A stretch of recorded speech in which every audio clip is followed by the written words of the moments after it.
Perhaps we need some outside universal threat to make us recognize this common bound. I occasionally think how quickly our differences worldwide would vanish if we were facing an alien threat from outside this world.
Good evening and welcome to the Thursday night edition of Spaced Out Radio tonight. My name is Dave Scott. So glad you are here as Allyson Sing is going to come in.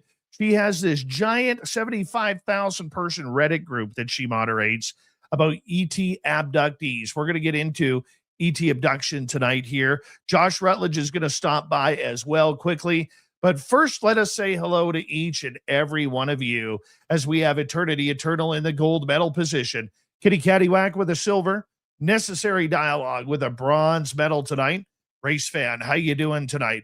Little Cam, thank you for kicking off the Super Chat tonight.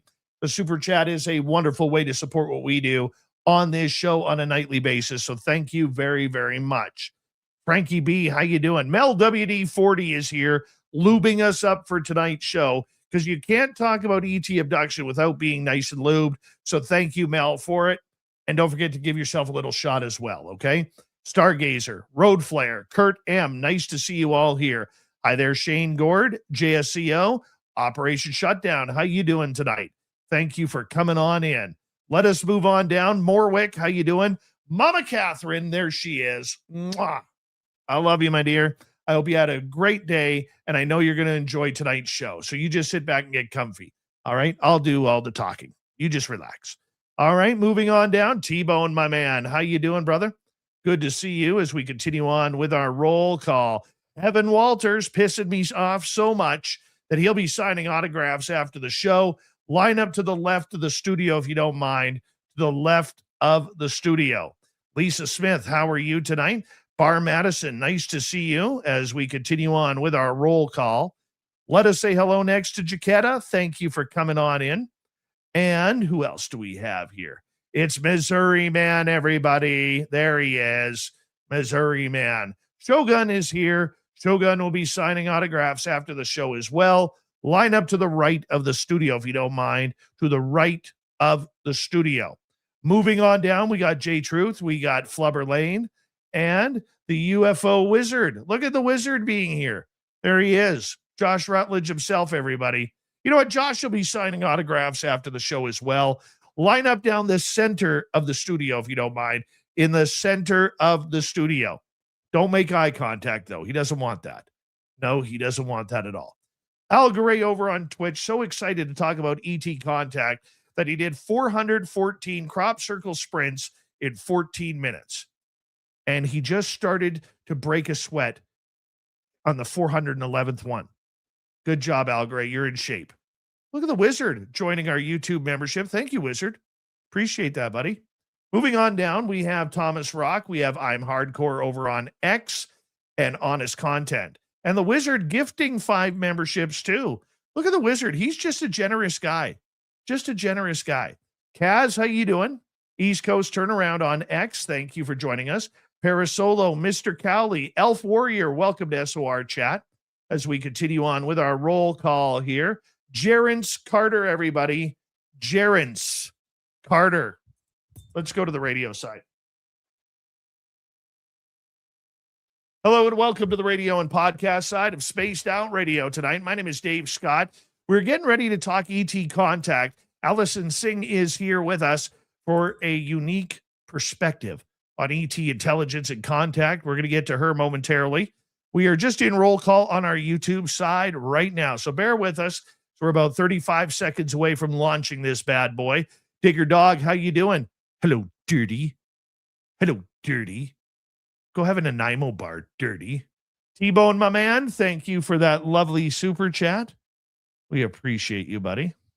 The super chat is open. It's a wonderful way to support what we do on this show on a nightly basis. Paramarv, thank you for that awesome super chat. We appreciate you, buddy. Thank you. And who else is here? K17 Odd, how you doing? Hello, Dirty. And we're ready to get going here. It is that time of the night where I'm going to ask all of you a nice, gentle favor. Throw those horns up, everybody. Let's rock. Are you ready to hear your mystic voice of the night? It's time to wake up.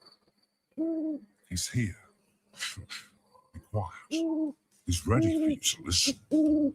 Let's point our ears to what's that we have in the news. We're together.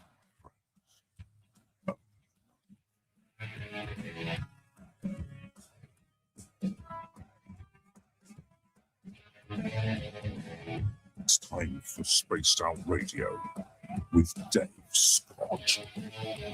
From the mountains of central British Columbia to you listening around the world, this, my friends, is Spaced Out Radio. I am your host, Dave Scott, sitting in the captain's chair of SOR headquarters. We welcome you to tonight's show on our terrestrial affiliates around North America, digitally on every major podcast network. Our website, spacedoutradio.com. We have a plethora of features for you.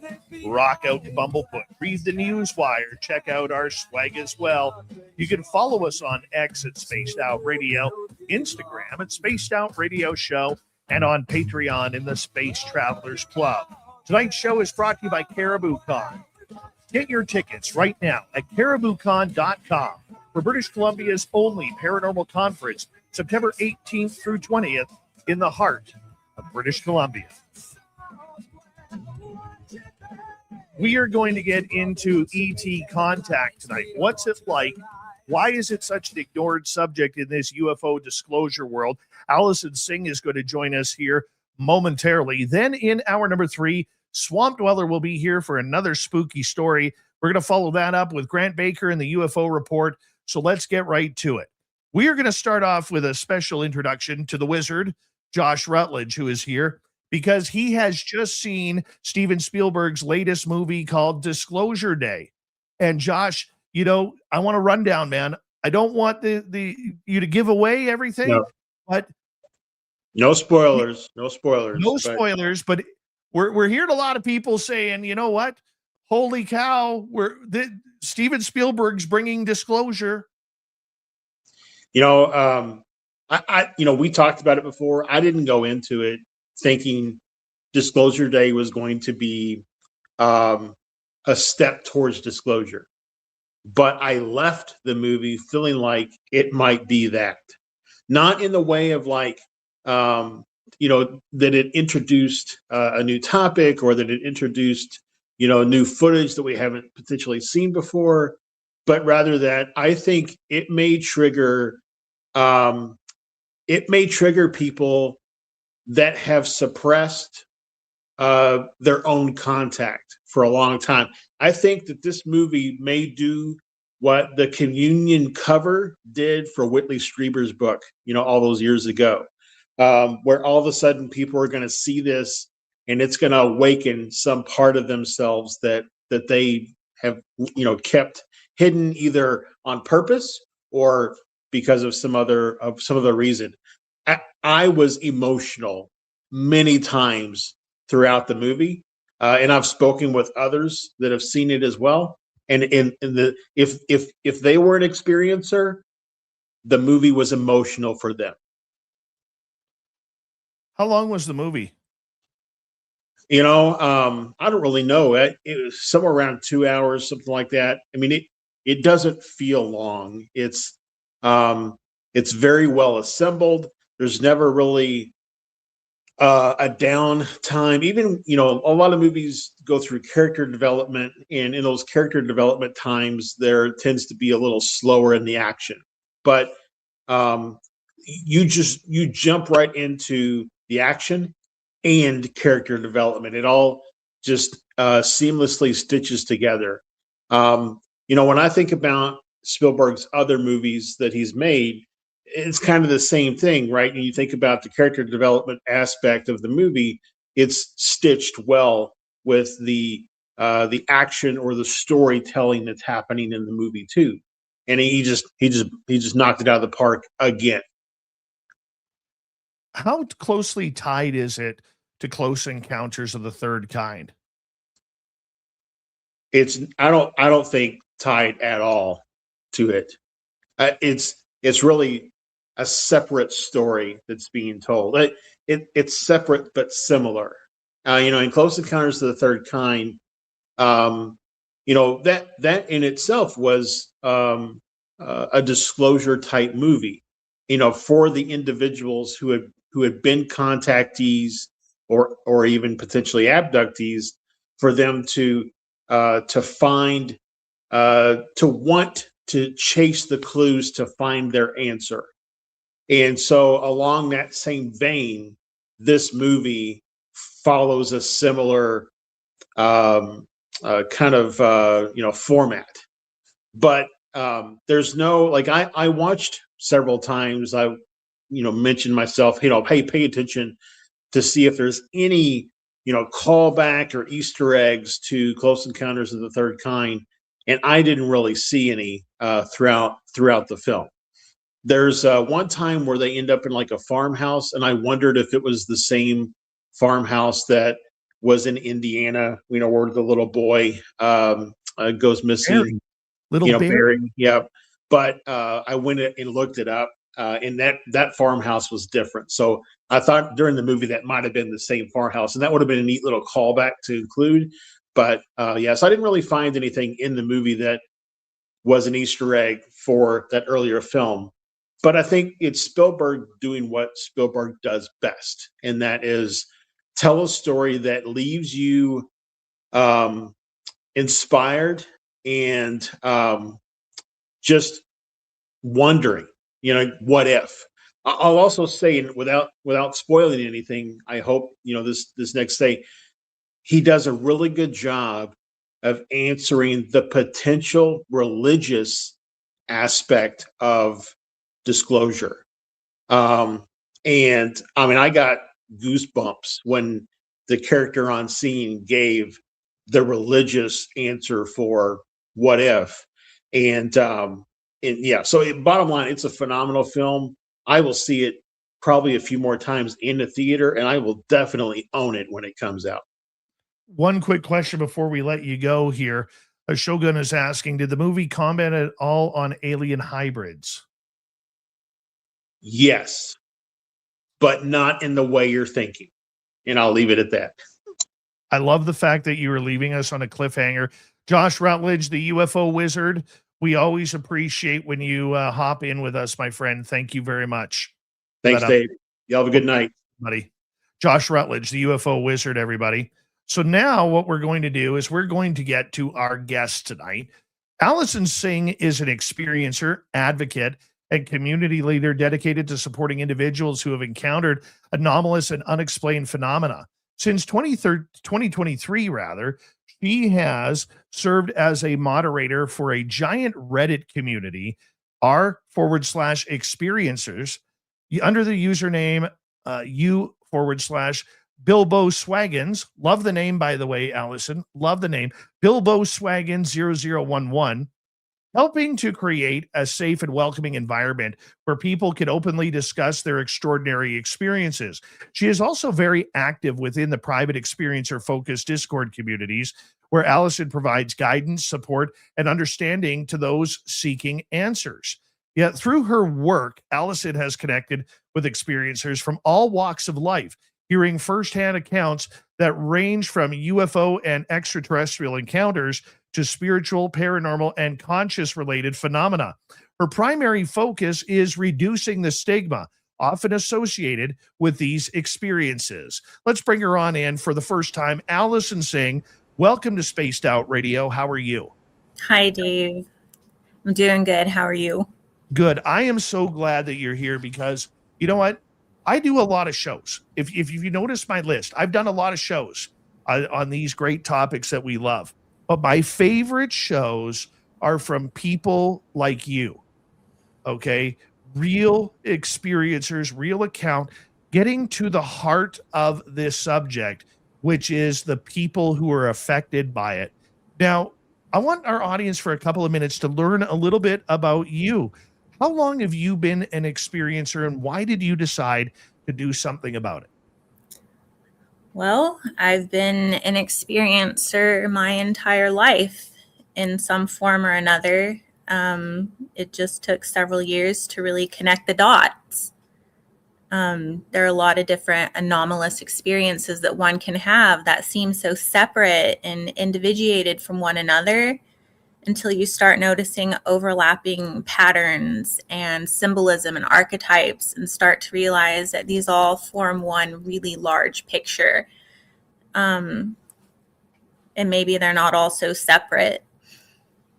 And what made me get into the community was honestly the profound loneliness that follows having these experiences and not having anybody to talk to about it. I want to stop you right there because I think you just hit a major emotional nail on the head there. The loneliness.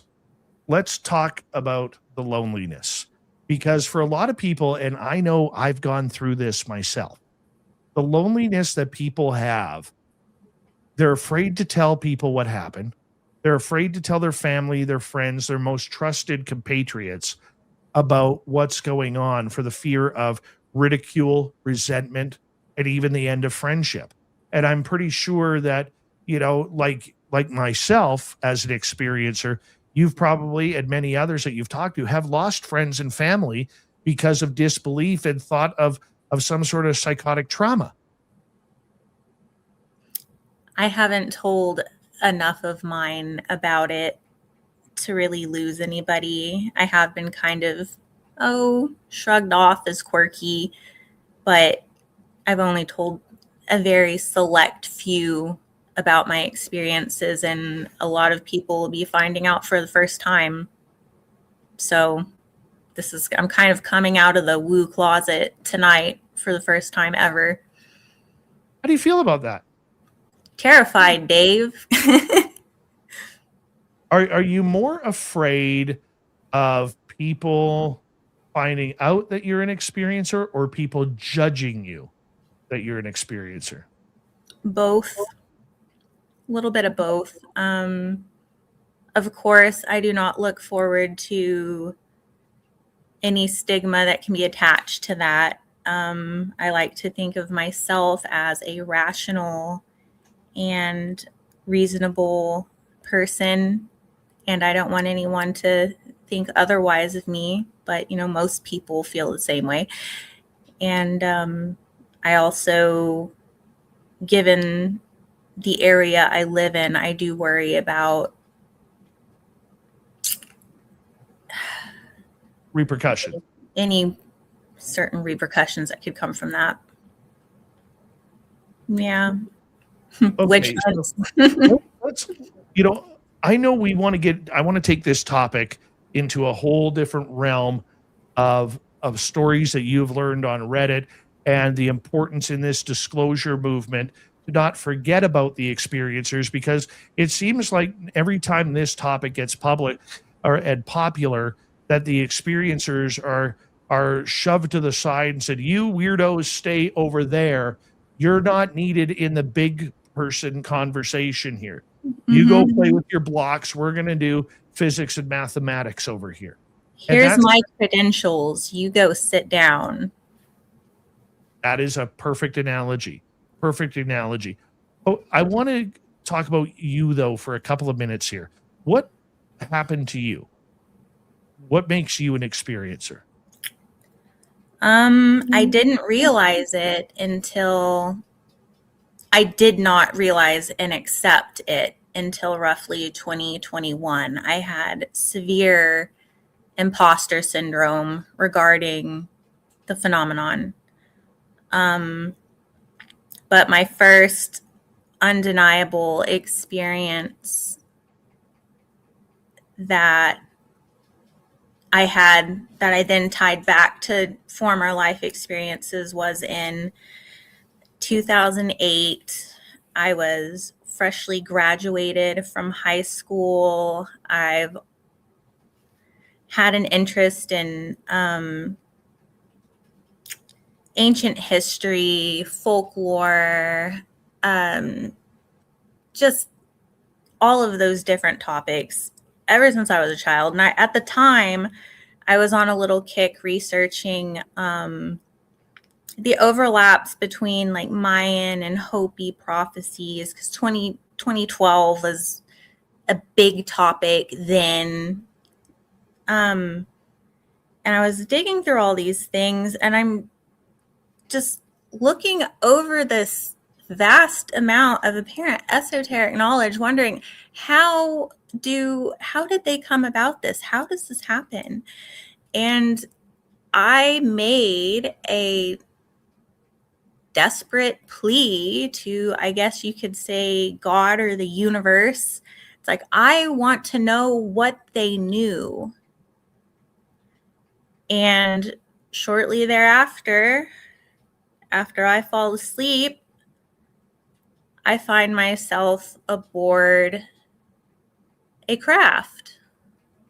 And I'm standing in front of these 3 very tall, glowing, I would describe them, before I described them more like light, but now in hindsight, they're more like plasma type beings. There's these 3 tall beings standing in front of me. And they're describing this craft to me. They're describing to me how it is biologic or organic in nature. Like, this craft is alive. It is a living organism. It is not just materials, like inorganic materials. And they're showing me these different scenarios that have occurred or will occur, or potentialities on Earth. And I got and this is, mind you, I have not dug into any of this ufology at the time. Like, my point of reference was the standard gray, the alien autopsy video, like that was it. And then I get what I found out later is the quintessential, you have not been good stewards of Earth talk. And if you've been in the experiencer community for any amount of time, you know that is one of the most common messages that is given. But I did not know that at the time.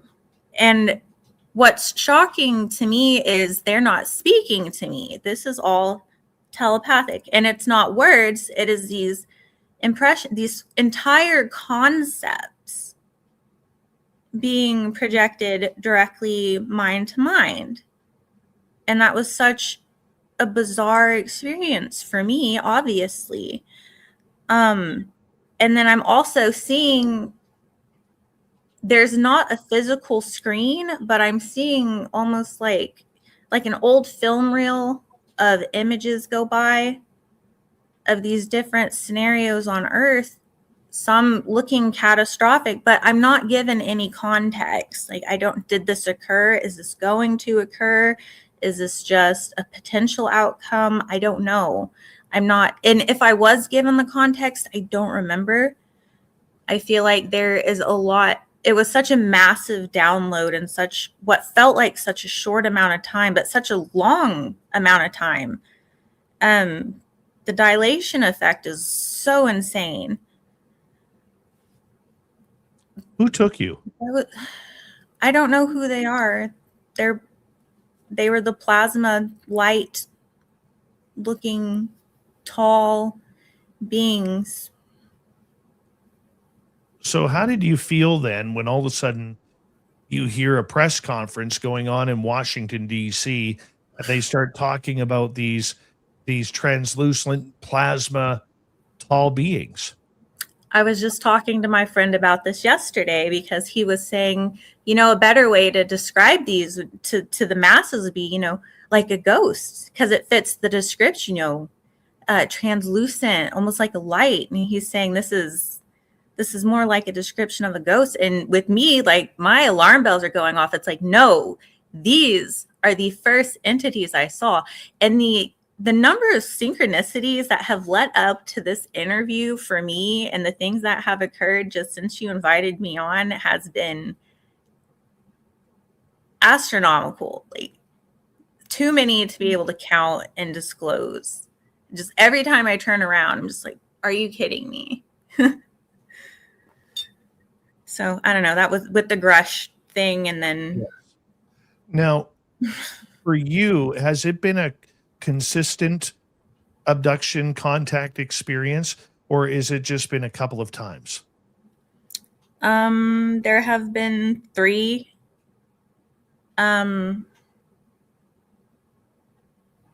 The other 2 I don't want to discuss.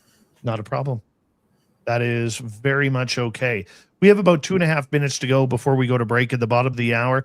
Experiencer Allyson Sing is a moderator on one of the largest ET abductee Reddit threads going on, and we'll get her to give the name of that momentarily. Over 75,000 people are in that group, most of them experiencers telling their stories. What made you get involved with the Reddit group? The first thing I would like to say is we don't isolate our members. We're not just abductees or ET contactees, even in the experiencer group. This is much broader term. It encompasses a lot more experiences than just that. And I don't want anyone in my sub to feel like they're being excluded right now if they hear me say that. So I just want to let them know that I view all of their experiences and all of them as legitimate experiencers. First of That's all, very excellent. Well, I think that's absolutely great for you as you are, kind of in this group, being one of the moderators of it. I mean, 75,000 people. That's not small. it jumped up 15,000 in a week's time. Last week when I checked, it was 75,000. The week before, it was 60. And I had checked explicitly because I was typing up a post and I was looking at our numbers and I was trying to see where we were at so I could check it against after the Disclosure Day movie comes out, because these films and these instances are very activating, and we see a huge spike in our sub members after they occur. It's a very initiatory experience for a lot of people. So I was just, for personal data, I was wanting to take note of our numbers then and now, and it's already climbing. That's incredible. That's incredible. And that's such a fast rate too.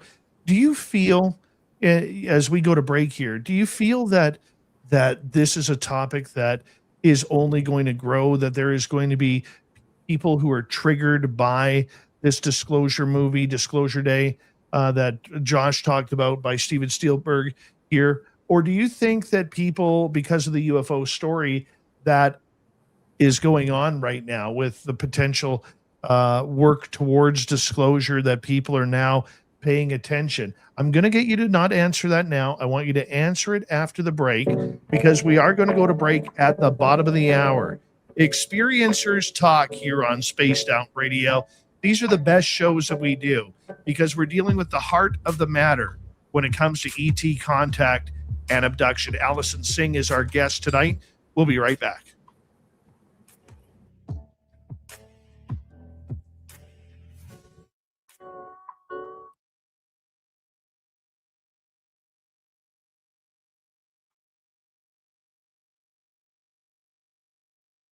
All right, we are clear. Now, Allison, our audience on YouTube and the podcast can hear us. So we're just going to just banter here for just a couple of minutes. That Okay. was a nice start. Good job. Thanks. I'm trembling. My hands are shaking. You're doing great. You are doing great. Thank you, Mark. Appreciate you and your SRT-ness. Definitely not null. Welcome to SOR chat. Phantom, how you doing? Welcome to SOR chat. And who else do we have here? Moving on up. Moving on up. Stu Effin Gerson, how you doing, buddy? Dimension, welcome to SOR chat.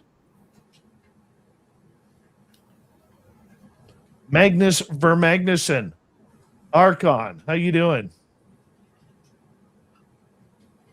Oh, you're just letting Archons in here now? Sometimes. The UFO wizard Josh is sending Reiki to you right now. Thank you, Josh. Josh is good that way. Good It was morning really to the nice to UK Body Tech. How you doing? Sorry, Allison. It was really nice to talk to Josh earlier. Yeah. Josh is good people. He's good people. That's why we call him the wizard. Because he's awesome. I love wizards. Yes, he is so smart. So smart. Actually got to meet Josh last year in Vegas. And him and the Beard of Knowledge, Shane Hurd, came up from Arizona to hang out with us. Thank you, Dutch Hank. Appreciate you with the Euro chat.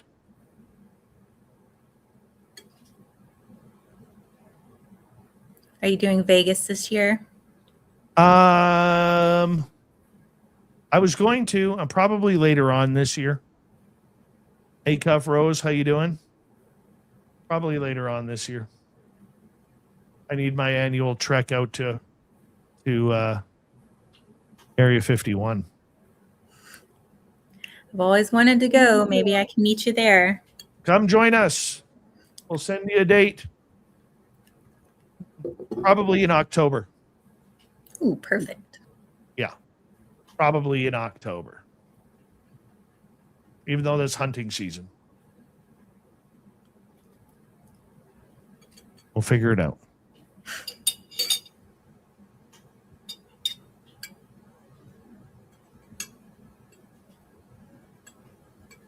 We have about 2.5 minutes or 2 minutes, I think. Somewhere around there. Approximately.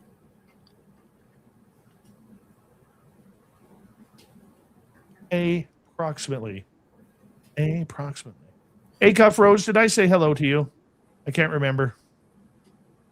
If I didn't, hi, what the hell's the name here? Acuff Rose. If I didn't say hello to you, hello, Acuff Rose. If I did, hello again.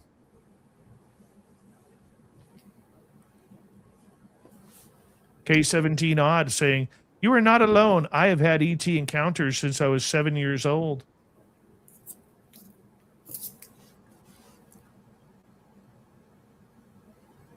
What was that like for you? Come see me on Reddit. Come tell me about it on Reddit. Come share your experiences. The whole team is fabulous.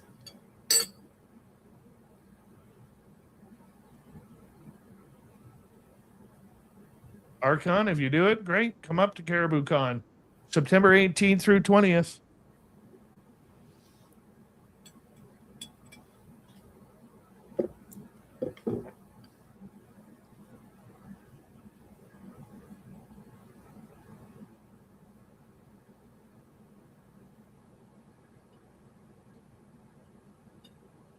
Okay, we got about 30 seconds. Big thank you so far tonight to Little Cam, T-Bone, Paramarv, Shogun ×2, The Wizard, who also donated 5 memberships, joined our membership as well. Mark the SRT1 and Dutch Hank. Thank you guys. Appreciate it. It helps out what we do. And JSCO, thank you very much as well. You guys are awesome. Thank you, guys. That means a lot. Thank you.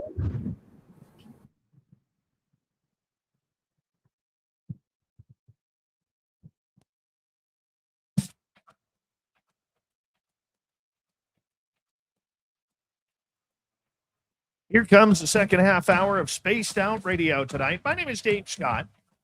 We are talking about ET experiences. Allyson Sing is here tonight. She helps moderate a very large Reddit group on the topic. But first, we want to remind all of you that if you miss portions of this show or others, our archives are always free on YouTube or any major podcast network. Our website, spacedoutradio.com. We have a plethora of features for you. Rock out to Bumblefoot, read the Newswire, check out our swag as well. You can follow us on X at Spaced Out Radio, Instagram at Spaced Out Radio Show, and on Patreon in the Space Travelers Club. Let's bring in Allyson Sing, experiencer, getting the topic out there that people are having contact, people are being taken, and it gets a lot more difficult than that. Allyson, thank you so much for being here. We greatly appreciate you. So right before the break, I asked you a couple of questions just in regards to what is going on. Why are things happening?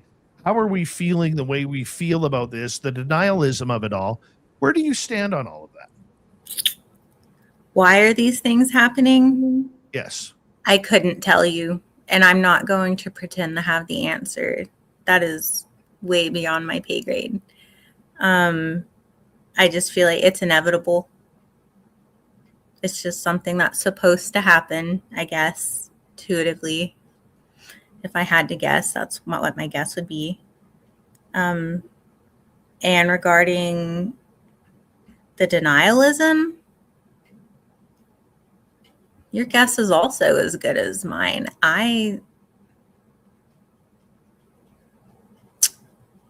Some structures just want to remain in place would be my best guess, but that could accidentally get political, so I'm not going to take it there. I don't blame you. I don't blame you. 75,000 people in your group that are discussing all sorts of topics from ET contact, consciousness, paranormal, and everything. The attitude that people have towards these subjects, do you think people are more opening up to the idea that these are happenstances that are going on? I do, actually. I do believe that there are a lot more people being more accepting of the idea, as well as themselves waking up to it or having their own initiatory experiences or awakenings of sorts. And I'm going to say that I know that instead of I think that, because I'm watching it occur in real time. I'm watching more and more people become less skeptical. More and more people join these spaces, these experiencer support spaces. And I think, just to do a little plug real quick, I think more people need to make spaces for experiencers to talk and to be heard by one another, and the brave ones be heard by others. What is the biggest reason you think people are starting to tune in? Because it's in their face. It's becoming more acceptable to speak about. You see it in, legacy media. You see academics speaking about it. You see researchers taking it seriously. If you get on Twitter or X, you see people who used to be vehement skeptics starting to kind of, well, okay, but if instead of a straight no,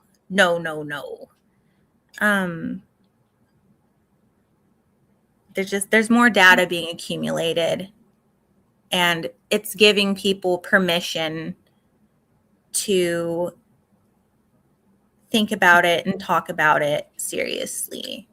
Intellectual permission. When they see, I guess, credentialed people discussing it in established media. Communication is always a good thing. I think we can both agree on that. However, with this subject being so controversial, do you find that many people are still in the denial that this is actually going on right now as we speak? Oh, absolutely. There's still plenty of people that are in denial. Or I wouldn't even say denial. They don't have a point of reference. They haven't had an experience. So it's pretend that you are an ant in a little ant farm, and one little ant in there has this tiny little spot where he can see out of. It's like, hey, there's all these giant creatures walking around looking inside of here. But the other ant doesn't have that little window. So it's like, that's impossible. You're crazy. It's just, they don't have a frame of reference. And I think that's where the denial comes from. That and fear. Not knowing the what's the word I'm thinking of? The implications, being Right. afraid of the implications. Right. There's a lot of different factors. Out of all the stories that you have read and people have brought up, how many of them do you think they're true? I would say, okay, you can tell fairly easily when somebody is LARPing or boldface lying. And you can tell pretty easily when somebody is sincere and genuine. And I would say that probably 80% of our posts that we get are genuine. Now, whether they really experience what they think they experienced, and I'm not going to invalidate anybody's experience or their interpretation of it. And that's where it gets kind of touchy when you're moderating a group like that. I believe most of them experienced what they think they experienced. Maybe not. It may not be what they think it is, but I think they're having genuine experiences of some kind. I think that's a fair comment on that. Is there a story that you have read on there that really, really made you go, wow, I can't believe that happened? There's a lot of them. Gosh, I can't really pick one. I think really the ones that wow me the most are the ones that mirror my own. For example, I told you the craft and the plasma beings. I've read dozens of other experiencers' encounters reporting not identical situations, but ones that are so eerily similar that you think this is impossible. I remember one was from Germany and one was from Brazil, and they're people from all over the globe. We're all different ages. We're probably different sexes. We're different. I'm sure our whole cultural background is different. And yet we're having virtually identical, maybe not identical, but very similar experiences And that's what really blows my mind the most, is when I find the ones that mirror my own, when mine seem objectively irrational. So, are people having encounters that are eerily close to what other people are encountering? Because here's one of the things that I've learned for this. So many different encounters are out there. What you experience may not be what I experience, but I mean, had experiences where I've been dropped back into my bed while, I wake up and I'm literally 2 feet from the ceiling and I fall back into bed. I've had that happen once. I've woken up on the table. I have recall of punching one of them. I've been taken with my dad, I believe twice, but the one is more vivid than the other because I thought the other one was just like a screen memory. I've been taken with friends. I've been taken alone. I mean, there's so many different avenues on why they take you. Have you noticed any patterns with how it happens?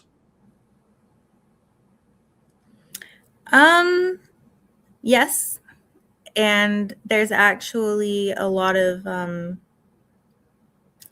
synchronistic experiences going on right now. If you were to go and read through that sub, you would see there are so many experiences that are following the same patterns, and they're having the same types of contact and experiences right now. It's absurd. And I've also noticed that there tends to be an increase around certain phenomena. Like this week, we had some large coronal mass ejections. We had some really big solar flares. That tends to activate these types of experiences, or at least I've noticed a correlation between these types of events and then these people's contact experiences or abduction experiences. It's just little things I've noticed over time. Like, and around activating events like the releases of movies like Disclosure Day or the Grush interview. That was really activating for this recent one. That was incredibly activating for a lot of people. That brought a lot of people in who either had or remembered or started having experience that overlapped with several other community members within the sub. And I wish I had some kind of tool where I could input all of this and just make a map of all of these similarities and all of this overlap so I could pinpoint it. It's wild. Ever get comfortable? Do what? Does it ever get comfortable? Being in the community? Being an experiencer, reading that, I mean, obviously there's going to be stories that kind of trigger you. No, not for me. There are some people who are far more spiritually evolved than myself, who have come to peace with theirs. That I'm not one of them. I am one of the more extraordinarily average and unevolved members of the community or moderators. Everybody's so great. And I still go to my team for a lot of support myself. And I still struggle with fear a lot of the time. Like, I'm not some brave champion. Our admin, Connor or Oak, and he's a lovely man. And if he was willing, you should talk to him. He's the sweetest, most empathetic person. He's our champion there. And some of our other mods, they've been in this a lot longer than I have, or at least they've been aware of it consciously and been in the community a lot longer than I have. So they have a little more tools in their tool bag than I do. But I'm still, at the end of the day, I'm just a person. I've had experiences. I do help other experiencers through theirs, but I still struggle with the same things other experiencers do. I'm not immune to it just because I have a moderator badge. What do you like about helping other experiencers? I like knowing or feeling or hoping that I'm doing the same thing that they did for me when I came in. Because I was very alone and I was very afraid, and I posted an experience, and then a few days later I find myself on a phone call one-on-one with a man from Ireland telling me, look, we understand you're not crazy. You have no idea how many people this has happened to, or how many people have reported this or gone through this. You have no idea. It's like, you're an experiencer. And I found out so many other things over the years as well. And imposter syndrome is a really big issue for experiencers as well. They're like, no, this happens to other people. It doesn't happen to me. I don't know. What do you mean by imposter syndrome? You feel like I have to be crazy. This can't be happening. I have to be crazy. This might be real for other people, but it's not. This couldn't be real for me. Right. But people do that out of fear. They do it out of their own strength because they feel they're protecting themselves. They do it because of religious belief. They do it out of many different ways. Mm-hmm. There's a lot of things that keep people from realizing or admitting to their own experiences. So, out of the times you've been taken, has it always been the same beings that took you? No, it's never been the same. And this is something that I would really like to hammer home. My original position regarding ET contact is that there's these standard type of ET. There's this one thing, or it is all ET. It's extraterrestrial, like full stop. It is extraterrestrial. Now, my other two experiences, I don't want to talk about them, but I will talk about the beings. My second abduction, I was taken by these. They were very humanoid. They were very tall. They had dark hair. They had almost elf-like features. They had very defined cheekbones and jawlines. They didn't look unlike myself. But they were very austere, very serious. But there were three. And there were three of the plasma type entities. And I could tell that while these entities did not look the same, like your energy is the same. Like I can sense something about you that is the same as those other three. You look different, but you're not different. What's going on here? And then the third time, and that, I woke up shortly after. And it's like it's in these experiences, they force you to sleep once you start asking questions. They black you out. And then you wake up, or at least for me, not for everybody, but I bet there's somebody in the chat that can relate to that. If you have one of these experiences, you become incredibly lucid or combative. You get put to sleep and you don't have any control over it. It's weird. And then the third time, they were these, they sort of looked like the grays, but they weren't gray. They were brown. And they were wearing what sort of looked like monk robes. And it was like on your typical, just stereotypical flying saucer. It was almost comical. It was absurd. And again, there's these three beings, and they're shorter. They're about my height, or a little shorter than me, and I'm not very tall. I'm 5'3". They're like a little bit shorter than me, and they look entirely different. They're these little brown robed aliens, but again, I can tell You're not different. You are the same three entities. They have a very distinct frequency. They have a very distinct energy signature. And that made me, over the years, have to kind of reevaluate my interpretation of my experiences and think there's something more to it than random aliens coming in. It's like,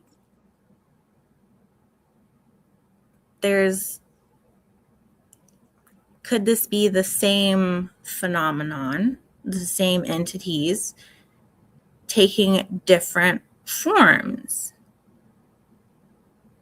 But different archetypes, different symbolism for a specific purpose. And are they transforming right in front of you, or are they coming to you as different beings but giving off the same energy signature? They came to me as different beings, or they took me to them as different beings. But I could tell that they were the same. There was always three. And although in each of the three situations, they were a different race of being, they were the same beings in a different form. Interesting. We have about 2.5 minutes to go before we have to go to break. At the top of the hour, experiencer Allyson Sing is our guest tonight on Spaced Out Radio. This has become a very impassioned topic for you, especially with the growth of the disclosure movement that is moving forward. How do you make your voice more well known?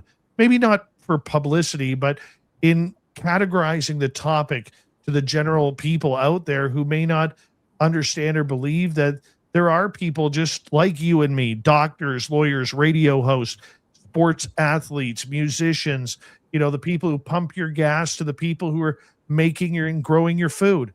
There's a lot of experiencers out there that need a voice. And why put yourself in that position? I don't know. Somebody's got to do it.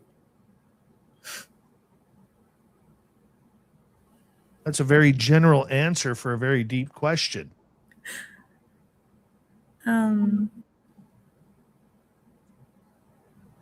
I want people to know. And I want other people to be brave enough to help other people know. But breaking down a stigma is very difficult. It's my biggest fear.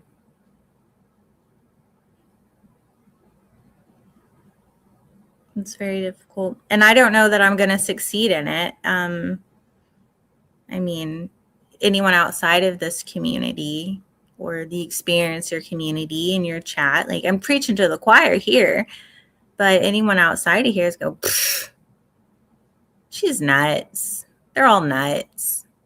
I don't know that there is a way to really break the stigma down until people have experiences of their own.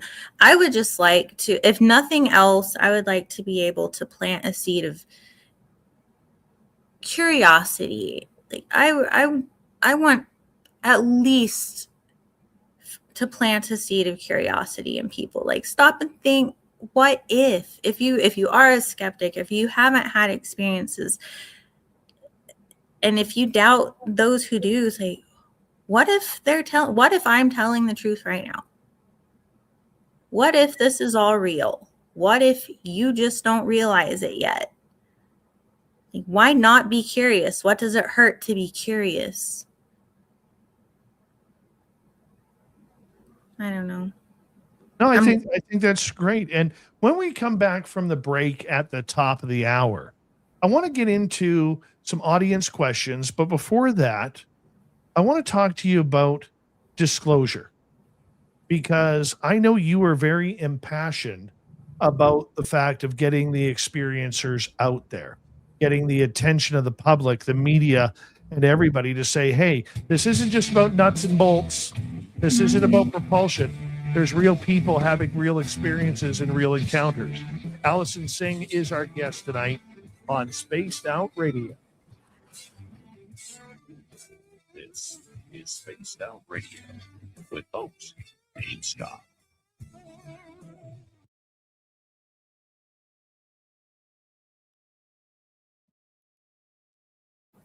Allyson, we're going to take a quick break here, about 5.5 minutes, okay?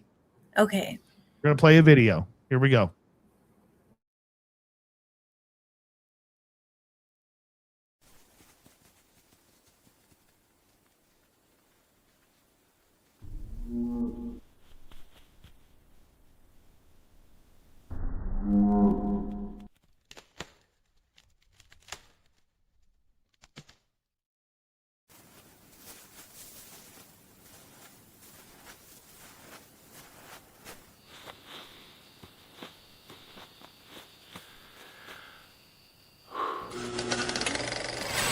Our merch is Bigfoot approved.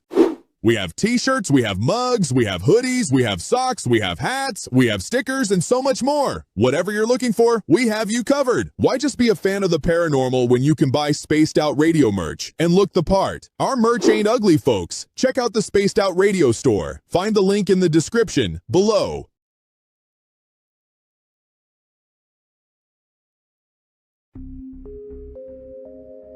Lurking within the forested region of the 108-mile ranch, where the worlds of the normal and paranormal collide.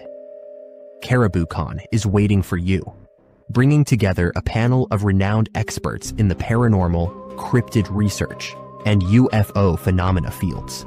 Get ready for a spine-tingling weekend in the heart of British Columbia. Enjoy fascinating discussions, presentations, tours of local haunted areas, and skywatching. Learn from investigators, authors, and enthusiasts who explore everything from ghost hunting techniques to sightings of Sasquatch and beyond. Whether you're a seasoned paranormal researcher or just love a good spooky story, this is your chance to connect with fellow enthusiasts in one of BC's most mysterious areas. Tickets are on sale now. Grab yours before they're gone. Visit cariboucon.com for details, tickets, and updates. Are you ready to dive into the weird and wonderful world of cryptids, cartoons, and chaos? Meet Dirty Filth, Spaced Out Radio's resident cartoonist and master of the mysterious. Every Saturday at 2 p.m. Pacific, join him live on the Spaced Out Radio YouTube channel for Cryptid Cartoons with Dirty Filth, a hilarious hour where he sketches bizarre beasts, shares mind-bending stories, and battles his mischievous cats. Whether you're a UFO enthusiast, paranormal fan, or just love quirky art, Dirty Filth filters the universe through his unique lens, creating cartoons that capture the strange, dark, and supernatural. Follow Dirty Filth on X at Filth1 or Facebook at Dear Filth for more filthy fun. Find his link in the description below.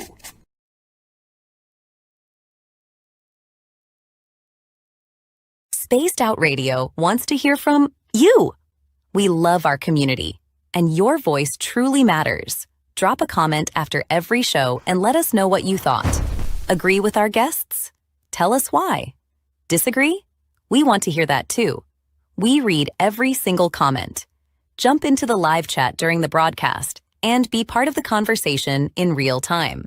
Got a killer topic idea? Your suggestions help shape the show. And if you want to take it even further, join our Patreon for bonus content and direct feedback opportunities with Dave and the team. This is your show as much as it is ours.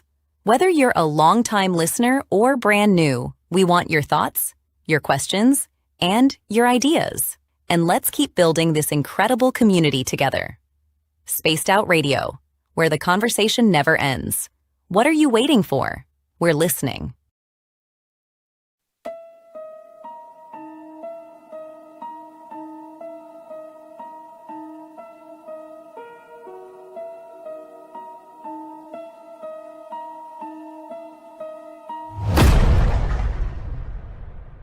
with 5 explorable Gold Rush-era buildings said to be home to spirits of a time forgotten.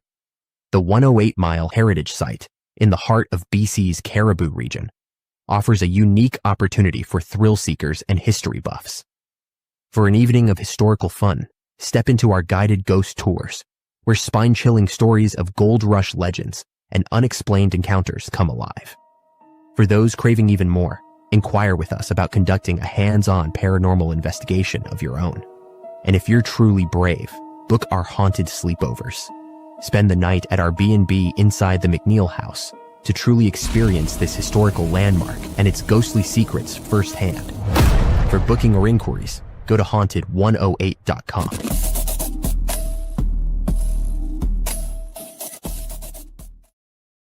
All right, we're just getting back here. Thank you tonight to our super chatters, JSCO, Shogun ×2, T-Bone, Paramarv, Lil Cam, The Wizard, Mark, and Dutch Hank.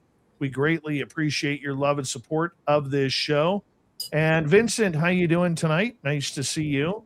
And who else has joined us? Cosmic Voice, thank you for coming on in. And who else? We have Operation Shutdown. Nice to see you, buddy.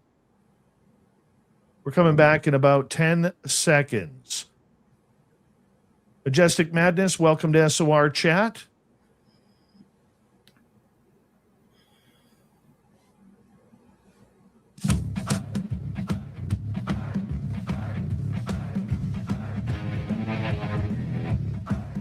Here we go with hour number 2 of Spaced Out Radio tonight. My name is Dave Scott.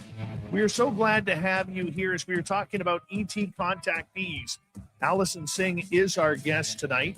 She's an experiencer and a moderator for an extra large Reddit forum on ET contact and abductees. So just stay tuned. We're going to get into her momentarily. First, I want to say hello to all of you listening in on our terrestrial affiliates around North America, digitally on every major podcast network. Our website, spacedoutradio.com. We have a plethora of features for you. Rock out to Bumblefoot, read the newswire, check out our swag as well. Follow us on X at Spaced Out Radio, Instagram at Spaced Out Radio Show, and on Patreon in the Space Travelers Club. The Desert Clam has set the password for tonight in the SOR Space Travelers Club, Helicosophy. Helicosophy is your password. Use it wisely, Space Travelers, as the Clam sets the password each and every night right here on Spaced Out Radio. Let's bring in our guest, experiencer, Allyson Sing. What's it like to have ET contact? Now, one of the big things that you want to talk about tonight, Allyson, and I love the fact that you do, is you want to get into the disclosure movement that's going on right now. We've seen a couple of tranches already released on the UFO files, a bunch of videos that show nothing but a bunch of dots flying through the sky or near the ground. Can't really tell what they are. And when we look at it, we notice one thing is missing in this so-called disclosure movement, and that is people. People who are having extraordinary experiences. If you listen to the government side of things, this only seems to happen to military people, people who have served, people who are in the intelligence agencies, people who have worked on military bases. Yet there are millions of people who out there have literally had the most extraordinary experiences. What's your thoughts on this? I'm not sure why they're trying to push it as just military individuals having these experiences. Can you hear me okay? Yep, you're great. Maybe it's just because they are seen as more credible observers and credible reporters. But that's a farce and that's a lie, because as we've already established earlier before the break, there are hundreds, thousands, probably, like you said, millions of people who are having these experiences who could be considered equally as credible. In our own community, we have engineers, we have physicists, we have lawyers, we have doctors, we have police officers, we have teachers, we have humble farmers, we have IT people, anybody individuals who have great knowledge over incredibly complex systems, who are also having and trying to describe these experiences and not being taken serious because they don't have a very specific credential. Why that is, I don't understand. And it goes so far beyond just ET contact and UFO sightings. These are people having experience with interdimensional beings. These are people experiencing all manner of psychic phenomenon, not unlike myself, who is clairvoyant and telepathic, and a lot of the people in our community are as well. There are any number of phenomenon that's being left out or buried in these files, and I have not dug through them all, but I have noticed I do appreciate them touching on the psionic aspects, but they're doing it, and they need to break this down in a way that the public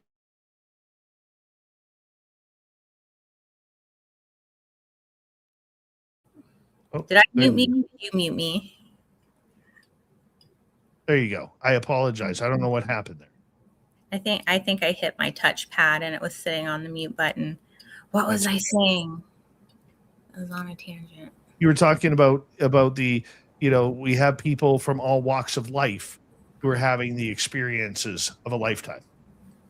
Yes. And there's several different contact modalities that are being ignored. There's people that have these types of experiences in dream spaces and meditative states during some kind of spiritual awakening, during trauma, out-of-body experiences, near-death experiences. And you see this overlap among all these different types of experiences. And why is this not being discussed? I don't know, but it's infuriating because there's so many people who can speak on it. And that's a lot of data that we could collect if people would just listen to them. It is a lot of data. It is. Why do you think there is this shunning of the UFO community, especially experiencers? A shunning? By the government, by the scientists out there? I don't know. I think there's elements of the phenomenon that they want to keep buried. I think they're trying to craft a very specific narrative that they can control around it, is my best guess, without trying to sound conspiratorial. That's not what I'm trying to do. But if you follow the patterns and you watch the behavior of the government for decades, that's exactly what it seems like. And you don't have to be a conspiracy theorist to put two and two together. Do you think that they are doing this to try and make the subject more credible? Or do you think they're doing this because they don't want to scare the masses? I think it's a third, more nefarious reason. But a part of it would be to not cause mass hysteria, because that would be a threat to established structures, right? And I do believe they would want it to be more credible because it's easier to craft a narrative around credible sources. Like, I can trust you, I can believe you. Why shouldn't I? Do you think is it because maybe fear, or maybe that they already know what these beings are or who they are, and they really don't want to rock the boat? They want to keep them for their own scientific study and selfishness. I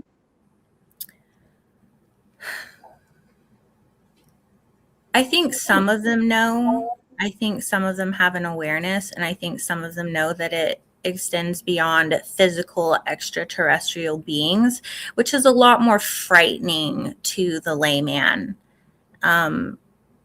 If you're talking about an interdimensional or something that can interface with your mind directly, with or without your consent, that would be pretty terrifying to the average person. So they could be trying to mitigate damages from that. some of it they could be trying to keep to themselves. When you hear talk of the advanced technologies that have allegedly been suppressed for decades, that could be pretty shattering to our current economies globally if some of those were to come out. And then, people would want accountability for that. Can't have that. There's so many different factors, and I don't want to really ramble off too much. No, I don't think you're rambling. I think you're getting to a point, because for many of us out there who have been experiencing, and I was told a number of years ago by somebody on the governmental side that literally they don't want to talk about us. They don't want to give the UFO public any sort of credibility because of their dream of scientifically explaining everything. It's like they're putting themselves on a pedestal rather than, taking ordinary people and exchanging it for knowledge. And the other issue is we don't have any proof. We have our voice. That's it. And we don't know, like you or I literally could say we've been taken, which we have. We can admit that. But are they just showing us what they want us to see?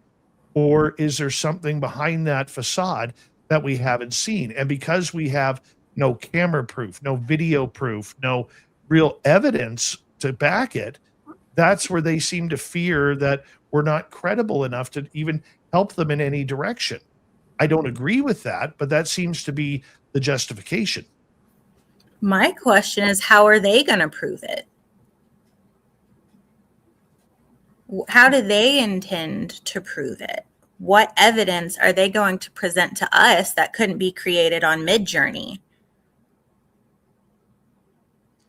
But that's the reason why that they keep going back to the nuts and bolts. And how's that working out? We'll never know. We'll never know if they have crash retrievals. We'll never know if they have alien bodies. That's too much information. I don't think that's what I think that would be the nuts and bolts would be if there were to be a true disclosure, that's what they would disclose. I don't think they would disclose the larger aspects of the phenomenon. In your opinion, what are those larger aspects of the phenomenon? Ultra-terrestrials, interdimensionals, extraterrestrials, different times, different space, different realities. These non-human intelligences, not just ET, but these non-human intelligences that can interact with us. And if you look all the way back into ancient folklore, almost all civilizations and societies had a way to describe these, and they were not described as little aliens. You had the Fae, you had goblins, you had any number of creatures that were described. And what they have in common is these are all non-human intelligences that could do irrational, unexplainable, and incredible things and interface with people in irrational ways and take you to strange places that seemed outside of our space. And the big question is, though, are they wanting to have that conversation? They know they can have that conversation at any time, but are they willing to have it?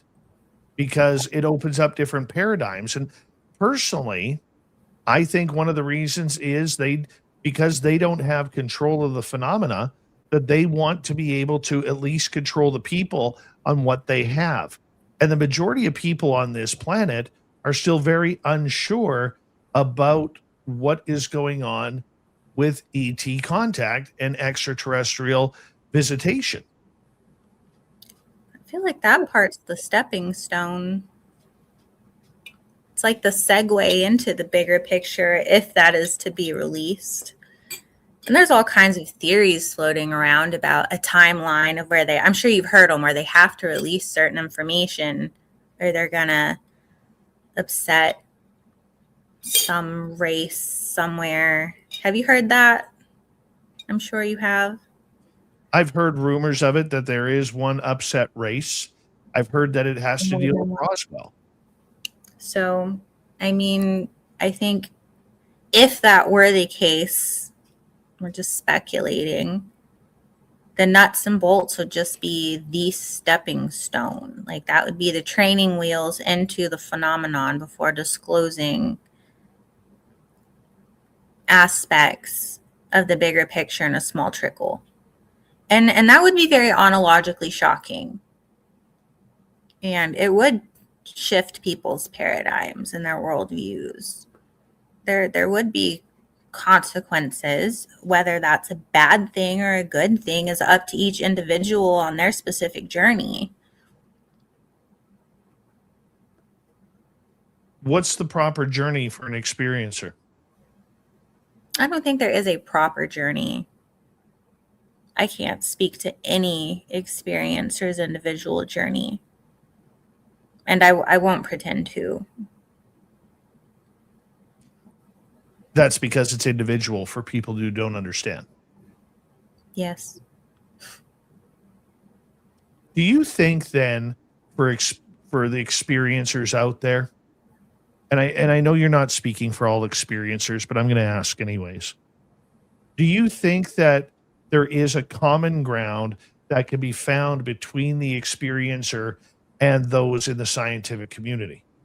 Absolutely. I think there absolutely could be, because there are people that are having nuts and bolts experiences, that are having very physical and quantifiable experiences that they have evidence of. And if someone within the government would want to speak to them, they could provide them with excellent proof and data. But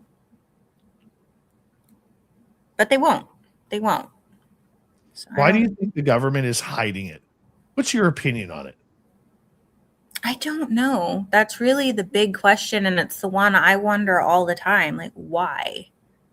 I don't have an answer. Do you? Why do you think? Oh, putting me on the spot. Look at you. Mm-hmm. Look at you. I honestly believe that the reason why they are not telling us about it is because I don't believe that they think the majority of humanity can handle it. Mm-hmm. Whether it's the religious community, people who have dissociative personalities, the financial aspect that it could cause, people who are suffering from depression, anxiety, maybe some sort of other mental health issues. I think that they are worried that people are going to say the aliens are here. I don't like this. This is the end of the world. So I'm going to get mine before they get me. You know, I think there's a lot of different fears that are brewed around this topic that just are not conducive to the public knowing truly what's going on. That's one part of it. The other part of it, too, is it always comes down to the military-industrial complex. That if they have these aliens, if they have contact, if they have the craft, that they might be able to use them to improve their own technologies. I mean, the example I'd love to use on this is 70 years ago or 60 years ago when Boeing came out with the Boeing 707 for jet planes and commercial airlines. There was it took 6 hours to fly from Vancouver to New York. 60 years later, the technology has improved. The airframes have improved. Airline safety is the best in any type of transportation. And yet it still takes 6 hours to get from Vancouver to New York. And from half the people on that plane, if not more than half, they're more uncomfortable than they were back in the 1960s. So how much technology do they have that they are not allowing us to see is my big question, because I think they're hoarding it for their own benefit. So that's how I feel about it. I think there's obviously more to it than just that, but biblically speaking, I think that's the main one. More than half this planet still prays to a religious deity. I agree with that. I agree with that assessment. But you got to wonder, like, are they giving people enough? For those who worry about societal collapse, are they giving people enough credit? And as far as the greed goes, I just can't help but wonder, how long can you live just serving yourself? And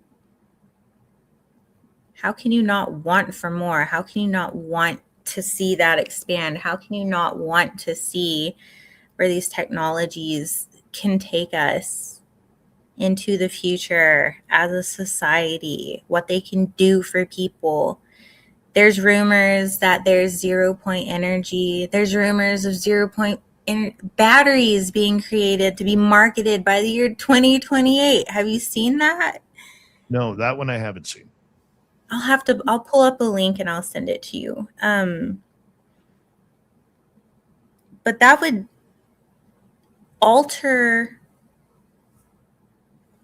that would end world hunger. That would be a godsend to underdeveloped nations. That would just increase the sustainability of the planet entirely, honestly. And to withhold something like that is it's a war crime. It's a crime against humanity. And I think maybe that's what they're more afraid of, is if they were to release these technologies, not so much that they're keeping it for personal gain and to hoard it, but it's like, oh shoot, what's going to happen if we admit we have this now? And I've heard talks of specific language being written into legislation that would grant, immunity to these contractors that have had and worked on these technologies. So is that good for the overall picture, though? Do what? Is it good for the overall picture, though? The immunity? No. I'm one of the radical ones who believes there should be some kind of accountability. So, but there's plenty of people who would disagree with me, and I can see where they're coming from. They're like, you know what? Let it go so we can have these things and move on to the future. But again, I'm one of the least evolved spiritually in the community, and I want someone's head on a platter for it.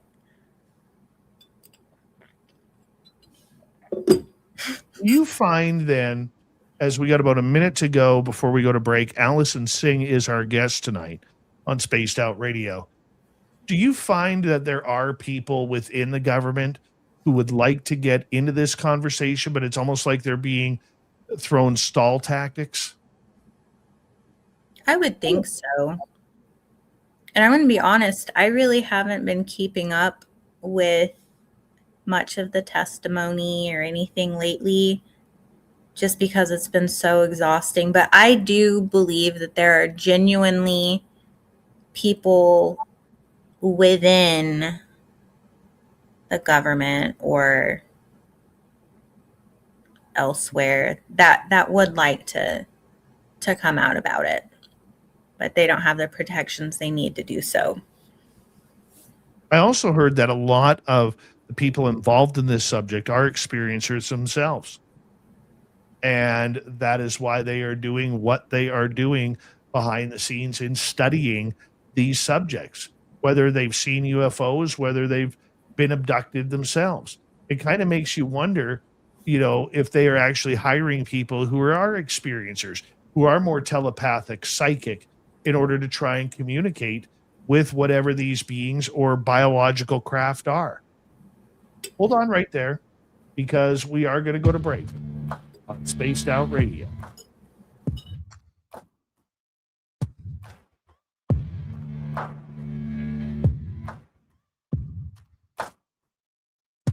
You're listening to Spaced Out Radio with your host, Dave Scott.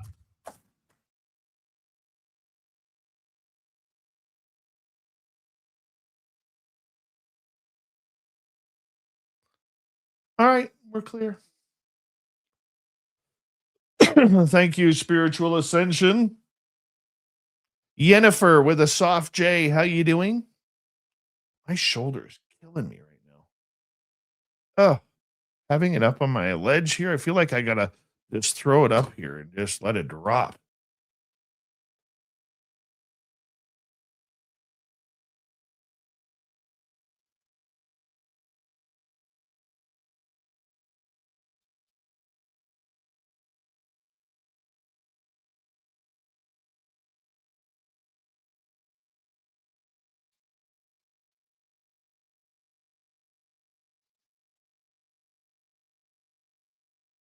Right on, PDG. Is that Don? PDG, are you Don?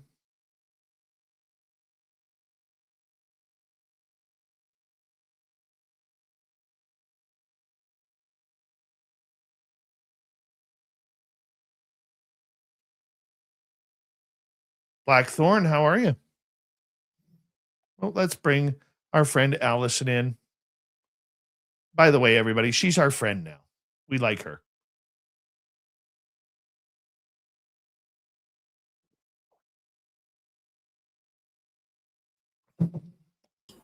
Are you having fun, Allyson?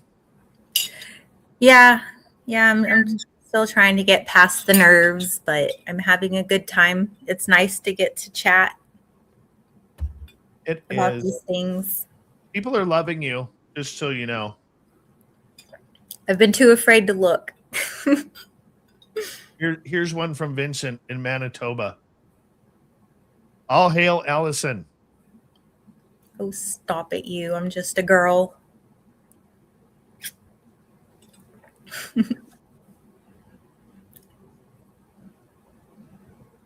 Like button.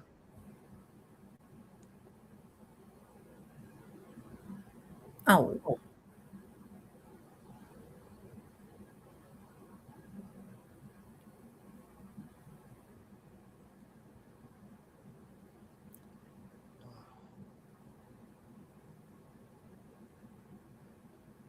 Like I need to go to the chiropractor. Holy cow. That's how I'm feeling right now, having a hunch over. I didn't have anywhere good to put this laptop. You are doing great. Oh. Do you want to come out to Area 51 with us? Oh, you bet. It's always Have been you a dream of mine. Rachel before? I have not. Oh, it is awesome.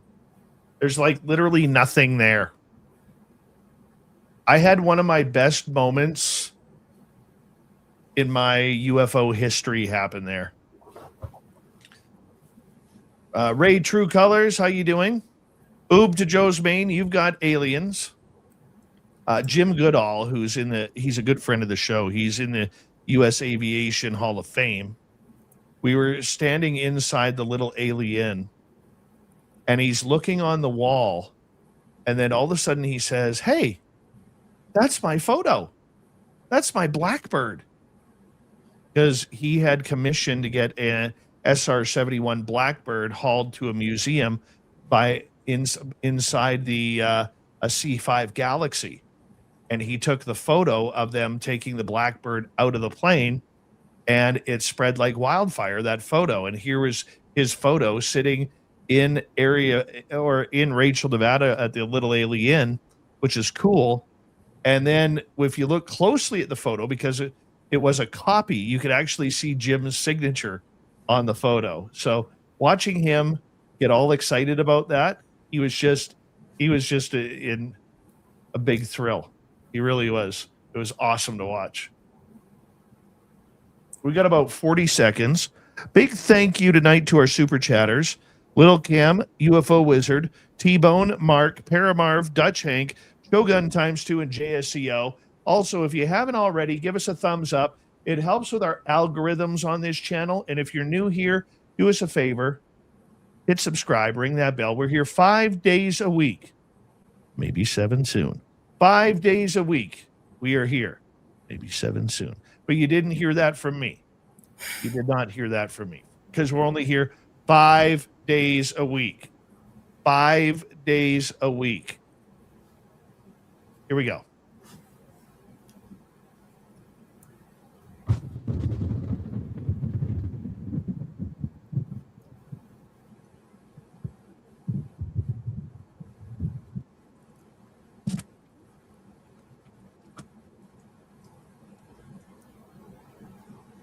We've entered the second half of Spaced Out Radio tonight. My name is Dave Scott.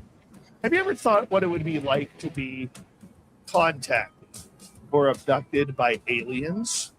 That's what tonight's show is all about. Allyson Sing is here. She's a contactee, abductee. She's an experiencer, and she helps moderate a very large Reddit platform on the subject.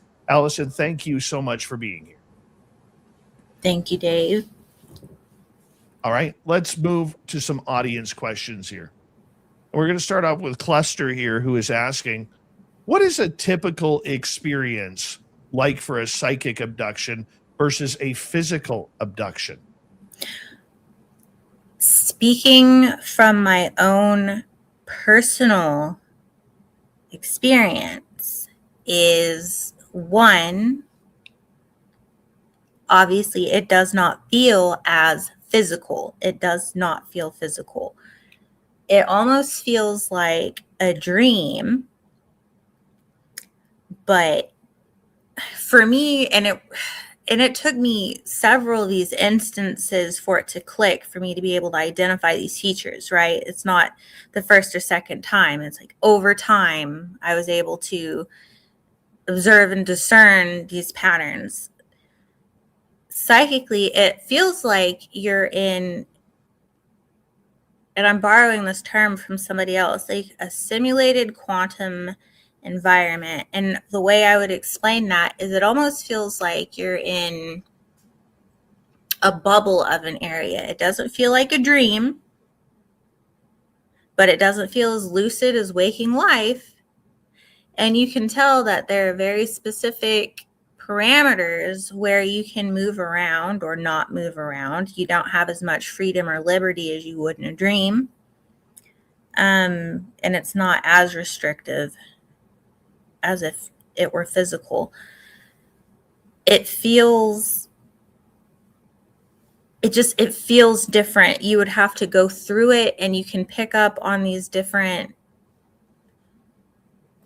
I keep saying energetic signature a lot, but that's the best way I can describe it. They have a different frequency. They have an energetic signature. Like I can physically feel it. I don't know if that's how everybody will experience it, but I can discern the different frequencies of these different types of experiences to be able to tell one from the other, because there's been so many. Let's move to another question. Let's go to Marv here. Is there a misconception about the experience or being an experiencer that you would like to change? Paramarv, one of the misconceptions, and the biggest misconception that I would like to address, is that experiencers deal solely with ETs. The term experiencer is very ET centric, which is, specifically meaning contact with extraterrestrials. But this is not just extraterrestrials we are dealing with. This is people dealing with interdimensional, unseen forces, that people experiencing psychic phenomenon. There's any number different experiences that people aren't letting fall under that umbrella term of experiencer. And in my opinion, they do, because there's so much overlap between the out-of-body experience, the near-death experience, the meditative experience, the Kundalini awakening, the psychic phenomenon, the clairvoyance. There's a lot of overlap you can see there. Thank you, T-Bones. That's actually one of my old nicknames. Let's get to another question here. Let's go to Gary, who is asking, are you ever warned or do you have a premonition they're coming for a visit tonight? Yes, Gary. And usually it'll happen when I'm laying in bed and I will start to get a vibrating sensation, a tingling, vibrating sensation all over my body. And it'll usually start here or back here, and it'll move all the way down my body. And then I know, oh, no. But then I'm put to sleep. Mine is the song by Pink Floyd, From the Wall. Is there anybody out there? Now, usually, and this is how I know, because you can play any song you want in your head. You can. Whether you want to, listen to rock and roll, rap, country, heaven forbid not country, but, anything that is high quality or just that you enjoy listening to. But you can start a song, you can stop a song, you can pick it up at any part you want. Is what I'm saying. Yet when I am taken, usually a couple days before, I will not be able to stop the song. And it will be, is there anybody out there? And I'm like, oh God, I'm going. When am I going? Am I going today? Am I going tonight, tomorrow, Monday? Why can't you just take me when I'm awake? I have a standing offer. I've got a big landing pad in my backyard waiting for you. When are you going to just come there, land? I'll walk out. Even during the show, I'll walk out. You can take me then. My audience will understand. That's such an interesting calling card, too. What's that? The song, that's such an interesting calling card, too. It's such an interesting way to experience that kind of... My psychic friend, Samantha, for her, she gets blue butterflies. Doesn't matter if it's winter, summer, spring, fall, close or far from solstice. Doesn't matter. When she's going, she gets blue butterflies all over the place. Now, they don't have to be physical. It will be just all of a sudden she'll start noticing blue butterflies all around. I get butterflies too. That's interesting.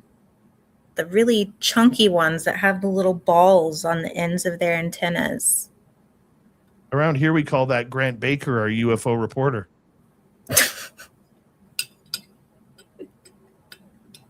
No comment. Shane is asking, if someone who hasn't had an experience was wishing for one, what advice would you give them? Shane, I'm really happy that you asked this question. My personal advice would be careful what you wish for, because not all contact experiences are pleasant, and I have had many that are not, and many that I will not speak about publicly outside of very private and seasoned communities, because it would be fear-inducing for general people. And I think it's really important for individuals to have a very deep understanding of their own energy and practice some form of structured meditation to get really familiar with yourself and your own psyche, because these entities, are going to mirror what you're projecting. And you need to know what you're putting out there before you seek any kind of contact. So be careful what you wish for. I'm not going to encourage it. I'm not going to discourage it. I just say use caution and discernment. That's what I would say. I will never tell someone to do CE5 or any other kind of contact attempt. You're not going to have that come out of my mouth. I would say you are correct, and I would add to that if you are going to try it, and it really is up to you, if you are going to try it, what I would suggest is when you're looking towards the universe saying, hey, I'd like to be contacted, I want to see something, put out what you want, because you're literally shooting a signal up into space. If you remember, let's go back to the 1980s with the Kmart blue light special.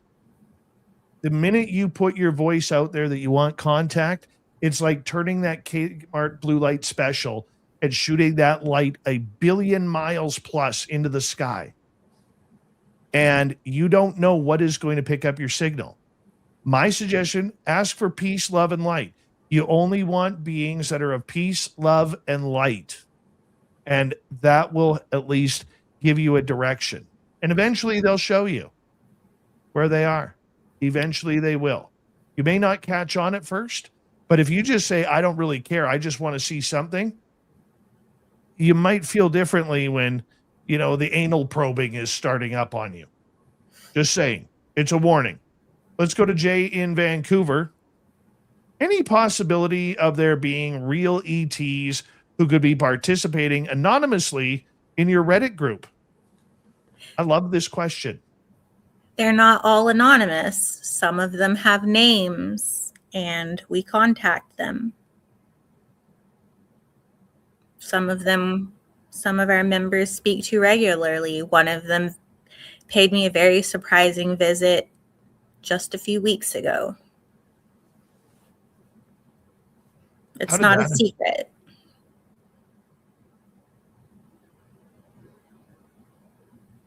How did that happen? Two of our in another community, not in the Reddit, but in another community, two of our Mantis experiencers were doing an exercise. They were trying to get their beings to, it was like a remote viewing exercise almost. They're wanting one being to communicate an object to the other being and then tell one or the other what it was. So like a game of telephone through the beings.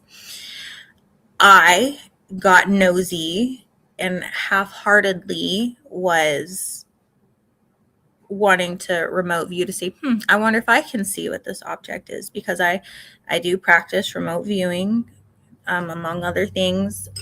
And I'm only half-heartedly just kind of thinking it. Like, I'm humoring the idea, and I'm sort of wondering, I wonder if they can tell. And then all of a sudden, I get this deep, pulsating feeling in my ear that, imagine having the bass turned way up on a car you're sitting in, but with no sound whatsoever. And then it started feeling like electrical pulses just in waves all across my head, like it was physically rewiring or readjusting the electrical frequency in my mind. It was like a tap on the shoulder, like, hey, I'm here. And it scared me because I haven't had an experience like that before, like completely awake, not in a meditative state, not falling asleep almost, not trying. It was, for me, it was unprompted. I was just being a little nosy remote viewing. And then I get scanned and I had such a visceral reaction to it. And I'm like, no, like, I do not want this. And it stopped. But the frequency of this being was so much higher than mine that it fried me for a while. It took several days to come back down from that and try to ground myself. And I'm still actually kind of dealing with the aftermath of that, and I've been meaning to talk to him about that. It's caused some physical symptoms that are unpleasant. Let's go to T-Bone here. If you were in a living ship, might you describe it, please? Okay, so this biological craft, it was so weird because I could see it from the inside and the outside at the same time, even though I was in a specific location. Like, the time and space doesn't follow the same patterns in these environments. Like, the laws of physics are out the window. So I'm inside, I'm seeing inside and outside with my consciousness at the same time. It looks like a metallic material, but it's also kind of, I can tell that it's breathing. Like, there is a life to it. There's an energy to it that you can almost see. If you imagine electricity going through circuits, but it was almost like that was like its nervous system or its respiratory system. And it was, I can't remember the shape. But it was a gray, almost metallic. Imagine like a combination of dolphin and elephant skin mixed with like aluminum, and very thin and breathable. I don't know. It was really bizarre. All right, let's get to another one here. Let's go to Vincent here, who is asking, Allyson, how has your experiences shaped your relationship in society now that you've had such a paradigm shift in your life?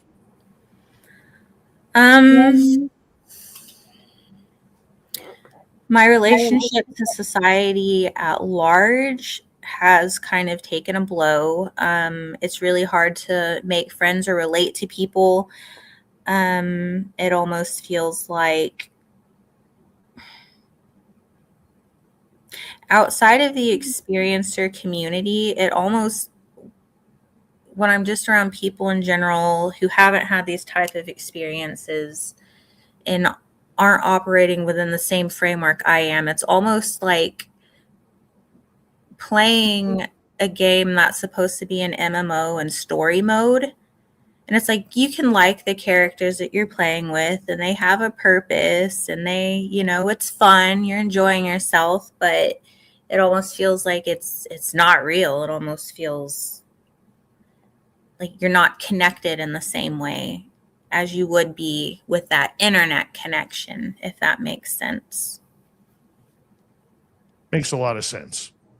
Makes a lot of sense. Let's go to another question here, as we got about 5.5 minutes to go.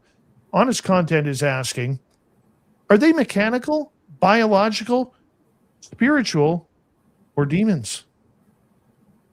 Are you saying demons or option D as in A, B, C, and D? Because I would say it's a combination of the three, and I don't use the word demon. I think it gives the negative aspects of the phenomenon too much credit. They're not that powerful. They're not that strong. I mean, it's a word that can describe the nefariousness of some of the negative aspects of the phenomenon, but the power that word is given is not what these entities have. Just a tangent on demons. So what about the fact that, you can have these beings and craft being like biological robots? Kind of like Terminator. I mean, I've been on an organic craft. I think it's very possible. Just like the Greys themselves are said to be biological avatars holding this consciousness for another superior race, right? That's in some of the lore. I think they can be any combination of the three. I have had extremely spiritual experiences. I've had, been around mechanical seeming experiences and biological ones. I think it can be any combination of the three.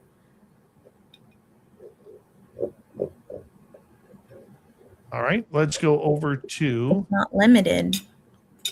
Let's go over to Cluster. How common are alien implants like Whitley Strieber's? I know several people in the community have one. I know I have one in my knee, which has been confirmed on X-ray and completely unexplained by my medical professionals. Intuitively, I know what it is. That's gonna, sound silly to most people, but it's like, I know what it is. It's actually really common. Most people have it behind their ear, from my experience with working in the experiencer community. Incredibly common among experiencers, whether they realize it or not. First and some time of I was these can be etheric implants and not a physical, like, metal object. There's different levels of implants there, but that's a really long discussion that I'm not fully qualified to have. I know someone who could have it, though.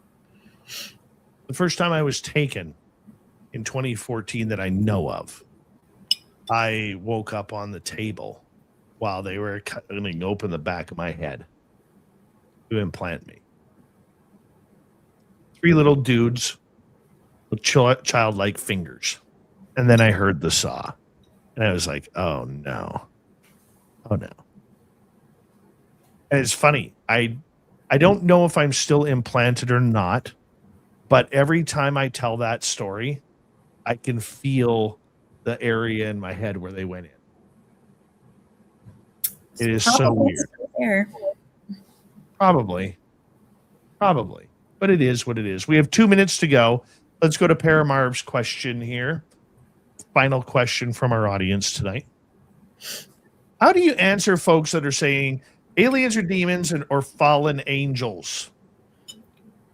I would ask them to define what a demon or a fallen angel is, and then I would ask them to cross-reference that with the folklore that predates Christianity. And then I would like them to form their own opinion. But what I'll say is some of these and again, we're using the word aliens here, but this goes beyond aliens. These are interdimensional, non-human intelligence, astral entities, and all of these things can take various forms. And I want everyone to keep in mind the idea of the trickster here, because I know at least some of you have had to have had experiences where your entities have shifted in form, for better or for worse. But yes, some of them can be very negative, but I want people to realize that the wise thing to do would be to look at all of these different entities with the same dualistic capabilities that we ourselves as human beings possess. Some humans are very, very good. Some are very, very bad. And I think the same applies to any entity that we can interact with within our space in this realm time, any overlapping dimensions. I feel like that same principle can be applied, because while we're unseen, we're not completely separate. We are in the same universe. I think we have that same polarity, and it's a whole ecosystem out there. It's not just aliens. Like there's an entire ecosystem. I want you to think of the phenomenon like walking into the woods. Allyson, thank you for coming on Spaced Out Radio. You were fantastic. Up next in hour 3, we have Swamp Dweller, and we have Grant Baker with the UFO Report. You're listening to Spaced Out Radio with your host, Dave Scott.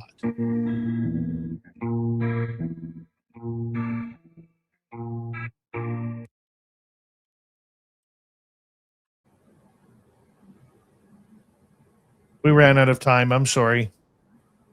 I was about to go off. This means we got to do it again. I guess so. Yeah. People love you. That went fast. I love them Thank too. you so much. You were wonderful. Stay in touch, okay? Was I really okay? You were. I would definitely have you back on again, 100%. I'll try to be less like this next time. You were perfect. You were perfect. Thank you. All right, my baby. friend. Take care. All right, talk to you later. Thanks again. Stop now! You're under arrest!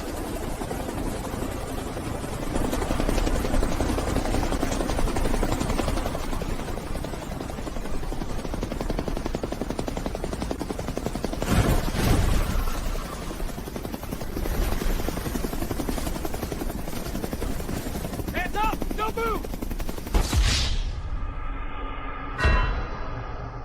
Don't get caught without your Spaced Out Radio merchandise. We have t-shirts, mugs, hoodies, socks, hats, stickers, and so much more. Whatever you're looking for, we have you covered. Why just be a fan of the paranormal when you can look the part? We don't have ugly merch, folks. Check out the Spaced Out Radio store. Find the link in the description below.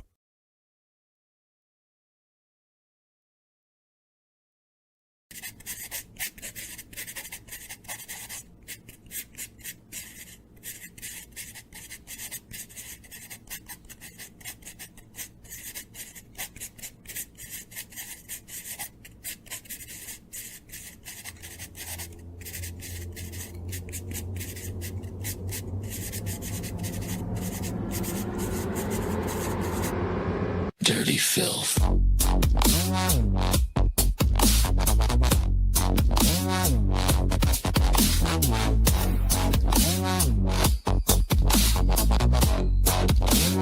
Dirty filth.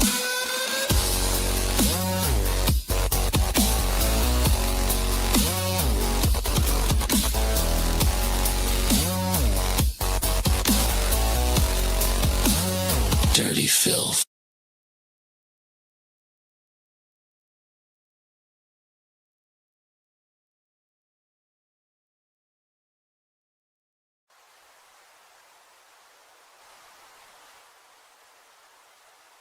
Object is heading north 045 degrees. It's definitely not a plane.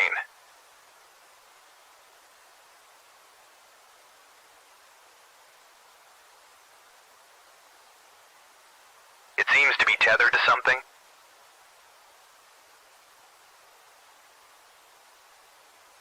Is that a banner, Joe? Caribou Con. Does anyone know what Caribou Con is? Caribou Con, one of the BC Caribou region's best-kept secrets. Until now. Join our panel of renowned paranormal experts for a weekend of fun and intriguing presentations. Go to cariboucon.com to book or inquire now.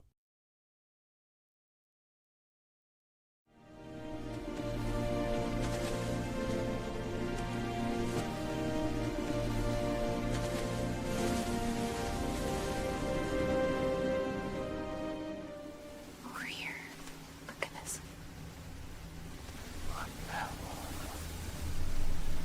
Discover Spaced Out Radio on all your favorite platforms.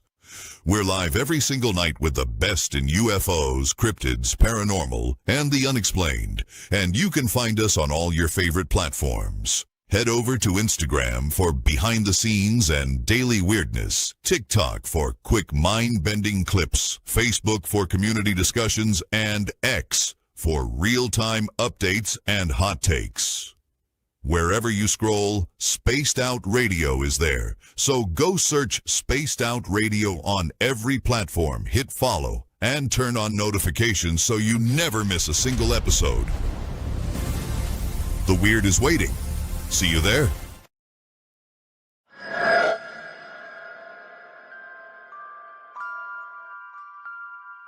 The McNeil House is one of several buildings at the 108-mile heritage site said to be haunted by spirits of a time long forgotten. But would you stay the night? Along with guided ghost tours and paranormal investigations, Haunted 108 is offering a chance to spend the entire night inside the historic McNeil House by booking one of our B&B style sleepovers, where you can experience the hauntings firsthand, meet the resident ghost cat, and witness unusual activity. If you dare to turn history into a night you'll never forget, book your spot now at haunted108.com. Spots are limited. Will you be brave enough?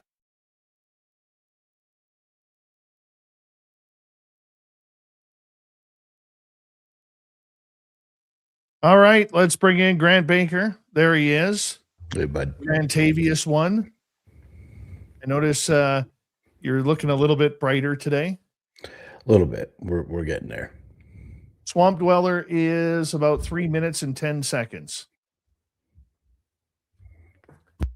Thank you to our super chatters. We appreciate your love. And here we go, everybody.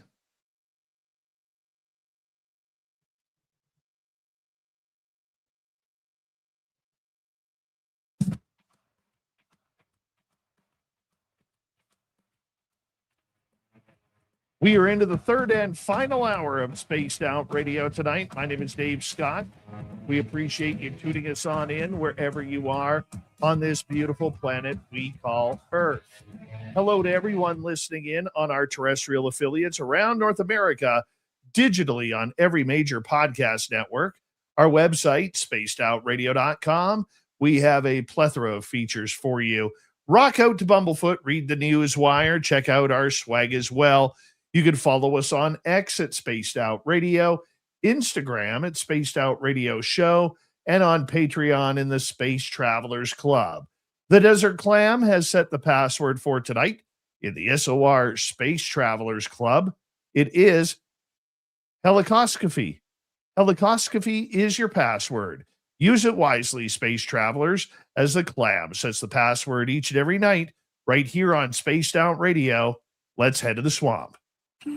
Hello and welcome to Spaced Out Radio's Swamp. I'm Swamp Dweller, and tonight I'm going to take you on a mystic journey of the unknown, sharing tales of monsters, legends, and nightmares.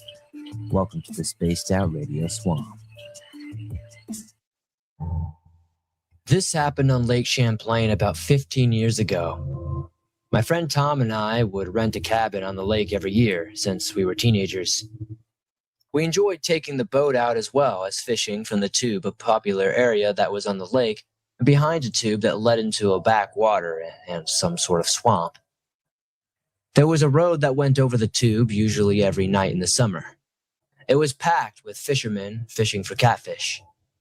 My friend had to leave suddenly for a family emergency, so I was going to be alone for a few days, then he was coming back up. That night, I decided to go down to the tube and go fishing. It was a nice summer night with a breeze coming off the lake. As I parked my truck, I noticed that the tube fishing area was completely empty, and that was surprising. I had never even seen this area empty before, but the good news was I could get the fishing spot that I wanted. I set up my 2 poles and got nice and comfortable. Far in the distance, I could see the bridge to New York State and the lights reflecting off the lake. Adding into the nice breeze, it was perfect. I was there for about an hour, and no fish were biting.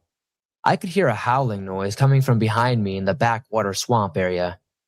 It was far away, so I thought maybe it was coyotes.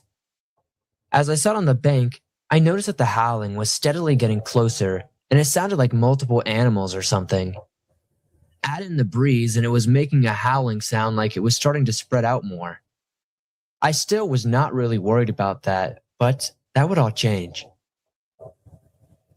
I had been hearing these noises for probably around 20 minutes at this point, and no cars had driven down the road, so it was very dark. Just as I thought it couldn't get any closer or more scary, the howling was noticeably getting louder, headed straight towards where I seemed to be. I still didn't plan on leaving, but it was getting very weird. As the noises got much louder, I got more unsettled. I really feared it was something larger, as the noises were nothing I had ever heard before. It was almost like they were surrounding me, and I would not be able to leave. At this point, I said to myself, I don't want to meet whatever is making these howling noises, as it seemed like they were only 50 yards away. I reeled in my lines and grabbed the tackle box and sprinted for my truck. The worst part was, where my trichromatic was parked was heading towards the noises. I was running so fast I opened the back and threw the gear in and jumped in the truck. I took off and hung a sharp right turn away and back towards my cabins. I was so unnerved to drive past the cabins and over the bridge to New York. After driving 20 minutes, I pulled over in a rest area and stayed there for about an hour until I could drive back to the cabins. I definitely didn't sleep well that night. I'm not sure what I heard, but thankfully, I won't go back there alone ever. Thank you, Swampy, for another spooky story. If you want more just like that, head on over to YouTube, type in Swamp Dweller, hit subscribe, ring that bell. Thousands of stories for you to listen to each and every night, so make sure you go check it on out. It's time for Grant. Staring at the stars tonight. Signals shining in the sky. Grant's got the stories breaking through. What hidden now comes into view. From distant lights to secret files, mystery threats of mountain miles. Latest news, truth revealed. Every signal slowly peeled. So tune in close, don't miss the facts. UFO facts, we've got your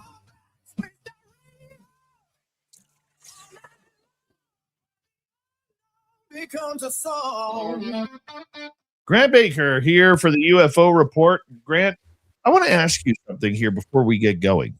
Absolutely. What you And got going? I apologize if Grant is sounding a little rough tonight. He's battling a cold right now, and he's like, Dave, can I take the night off? And I said, well, Grant, I know you're feeling sick, but absolutely not.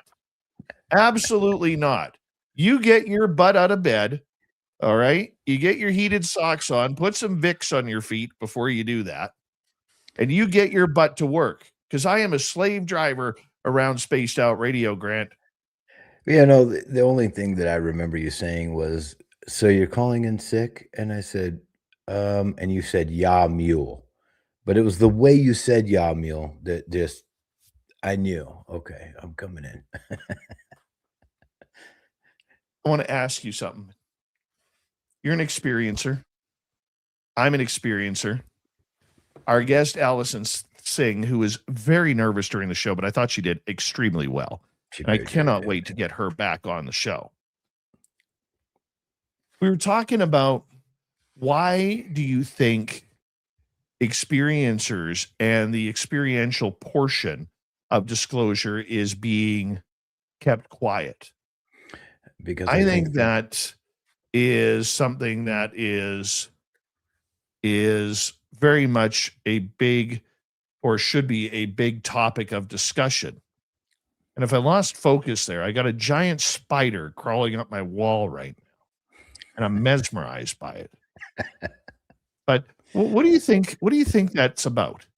What do you think we're doing here?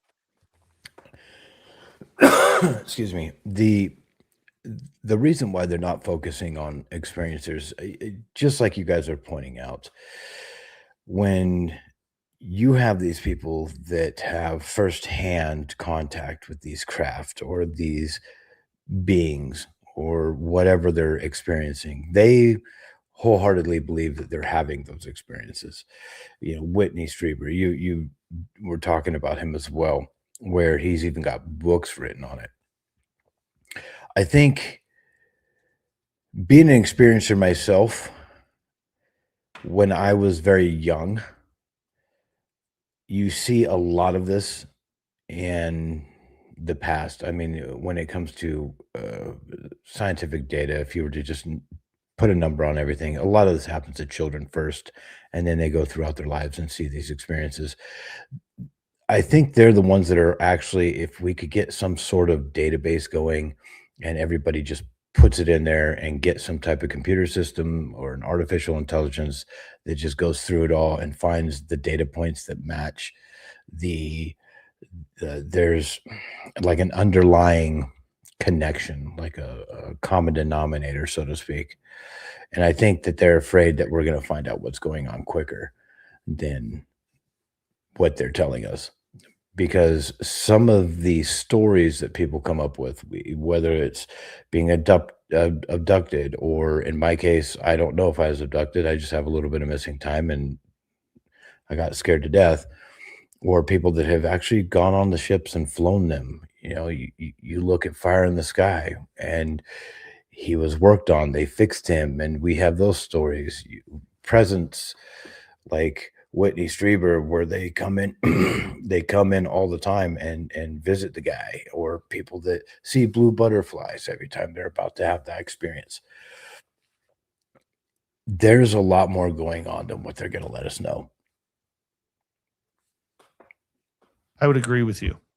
What do you think they know? Do you think secretly there is some sort of agency within the government walls that are actually kind of looking into the contact of experiencers? It reminds me, because Disclosure Day has come out, it reminds me of Close Encounters of the Third Kind, where they were preparing certain people to be traded with the craft right at the end, you know, and they were using them as guinea pigs to see what the aliens would do if they were being accepted, and so on and so forth. It reminds me of that. What's your thoughts? The ending to the ending to Close Encounters of the Third Kind, you had the children and the people that they brought back, and they didn't seem like they were unhappy. The kids would just run out and be like, "Oh, hey, we're here," and they were all happy. And of course, then you have, you know, the main character, and he's being pulled in like, "I want to go with you guys." And there might be a point where they understand that we have free will, that we have the ability to say, no, that's not what we want. Or we're not ready for that yet. So Close Encounters, to me, the ending to that, when the ship came down and it opened up and all the people started filing out of it, and then there was people that were willingly going into it.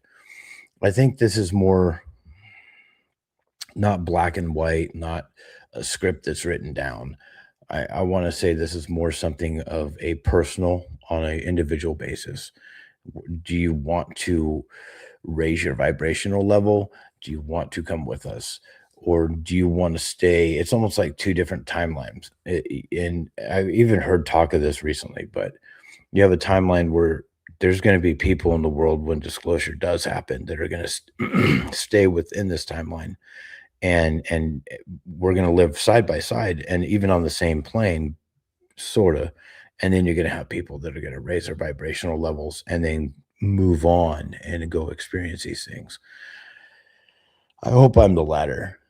And I believe that I will be, because, you know, it's very unsettling when I'm 5 years old and I see a gray coming through my window and I screamed, and all of a sudden I'm in a different location, even though it's only 6-7 feet away, and things are different. Today, if that would have happened to me, it would have been startling. I think about it often.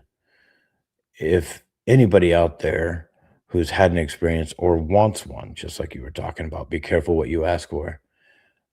There is a certain point in your life where people, and there's a statistic about this, which we'll go over later, but where people are starting to realize that there's more out there than just us. And are you going to be a part of that, or are you going to reject it? I think now at 46, I would like to be a part of it. Are we ready to accept it, though, Grant? Are we ready to accept any sort of contact? Because, look, those of us who are in this field, we've already had our own personal disclosure. We don't need the president standing up at the podium to tell us. We don't need anybody telling us that this is real, because we've already had that happen to us. But for the majority of people out there, they're still in the dark regarding this subject. Do we really, really need to have this happen? Is it going to benefit humanity in any way? I believe it will. I think it's it's going to change things for people. The reason why is we've always asked for millennia, what created us? Are we alone? It's kind of like the reason why science exists. It's the reason why technology exists. You look at CERN, you look at all these laboratories that are all over the United States and all over the world, matter of fact. And the biggest two questions are, what made us? Where did we come from? And are we alone? Those are the two biggest questions in humanity's whole span since we've first were created, or whatever you want to believe. And I think everybody in some way, shape, or form is ready for the answer. Whether they're going to accept it or not is a different story. When it comes to life on Zeta Reticuli or Pleiades, whatever you want to call it, or just different sentient beings here on Earth, they're ready in a sense. I don't think that the governments or the powers that be that are holding this back, the gatekeepers, I think they're wanting to hold it back for money and political power and global power. I don't think they're holding it back because it's going to destroy the world, so to speak, and everybody's going to go crazy. I don't think that's going to happen. And there was a poll that was taken with one of the news groups, and when you have a question out there, is there intelligent life on other planets? And you have 63% of those people say yes. That's a majority. It's double the people that said no, close to double. And then you go on with other polls that were taken, and the percentage of people that believe there's intelligent life on other planets is, I'll give you a couple of the statistics. In 1997, it was actually quite high. It was 48%. It rose, or actually went down in 2010 to 47. So I don't know who they were asking, what demographic they were asking. It doesn't matter. But in 2017, when the news broke out with Commander David Fravers, the Tic Tac, the Go Fast, the Gimple, it rose to 56. 2021, you're at 66. So that's a 10% increase. Today, it's around 63%. That is a massive majority. When you have 63-37, most people are believing in it now. And you can take those same exact numbers and same exact people and be like, do you trust your government? And the numbers are even more broad. And I believe that humanity in of itself is mostly ready. There's probably actually people out there that aren't first world countries, that are aborigines way out in the Amazon or wherever. And they probably have more experiences than we do because we are so suffocated with the noise of life and the noise of what's going on with news, where they're more tied to nature and they're able to access these things a little bit better than we do. The writing's on the wall, and in this case, it's not a wall, it's a cave somewhere. And we see all those cool paintings everywhere from millennia ago of UFOs and aliens and creatures and ships, you name it.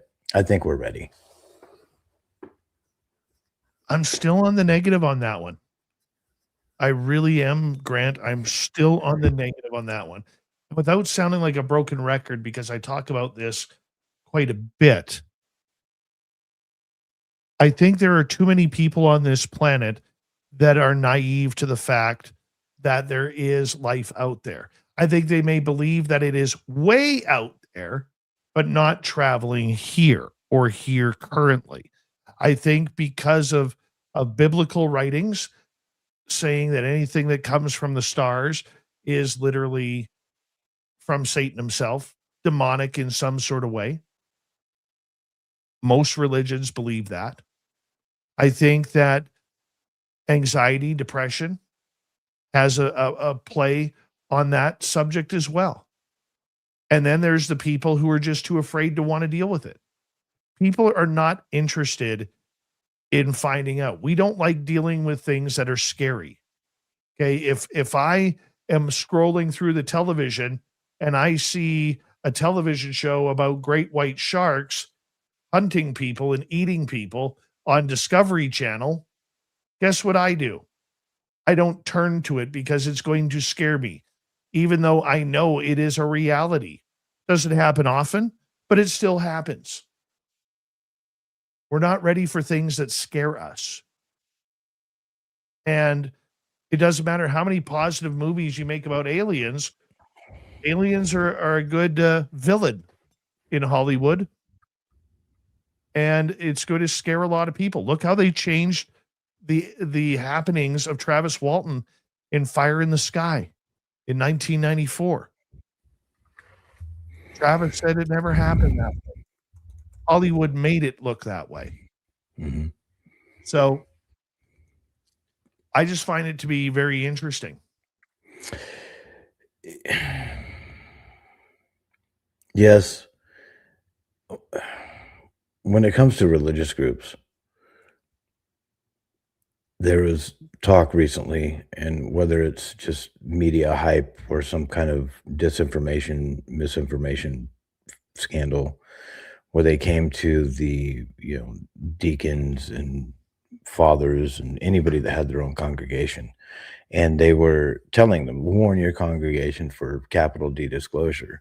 You can understand that, I was raised Baptist, and I don't normally tell anybody that. Now just millions of people just heard it. But if you read certain manuscripts, and I'll take one as an example, you get a lot of read between the lines or check this out. This is what it's saying. No, if it's a book, you're going to read it like it is. What is it actually saying? When I was brought up with the King James Version, and the most incredible book to me was Ezekiel.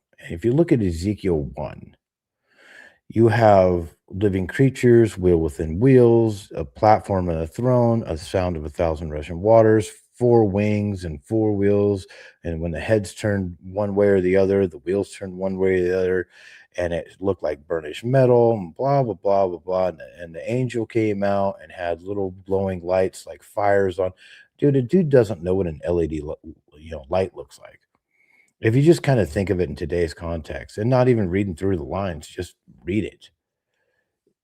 Dude didn't just have a vision. If I saw some kind of UFO and I didn't even know what a car was or a Harley Davidson back in, I don't know, let's say the 1500s, everybody was on horseback in carts.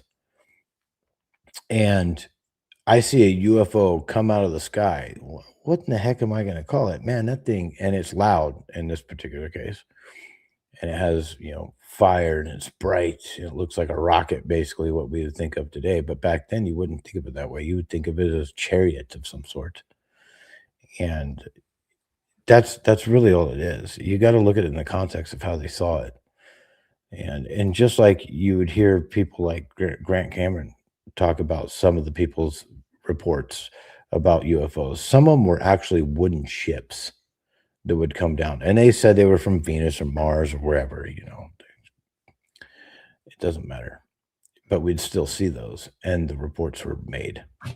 Grant, we're going to get you to hold on right there. When we return, the latest in the UFO news, what's going on around the world. We'll be right back. This is Spaced Out Radio. Your host, Dave Scott.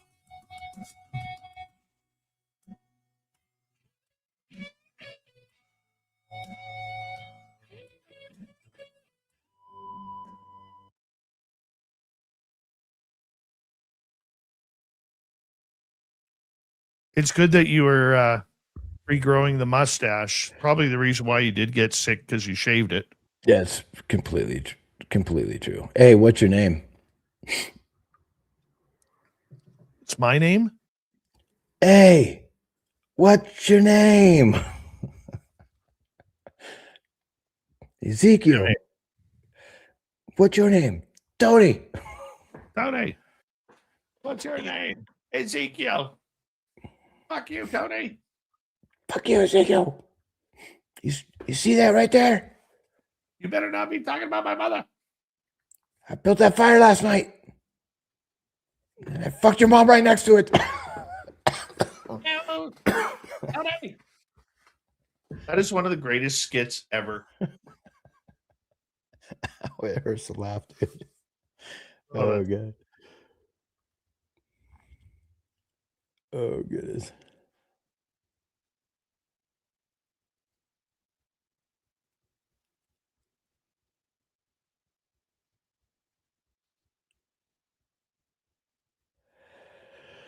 Oh, goodness.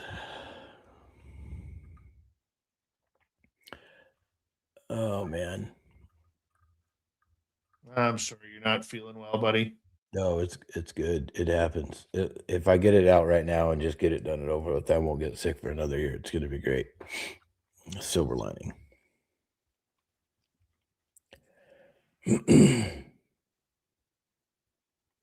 We love man hair.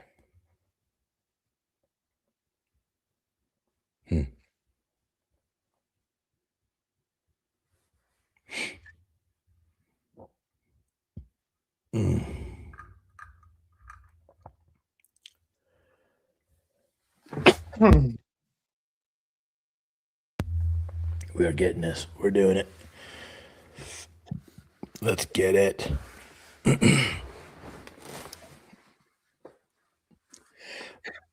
Even my dog won't sleep on me right now. I cough too much. I do look pale. Yeah, I do. We got 3 minutes to go.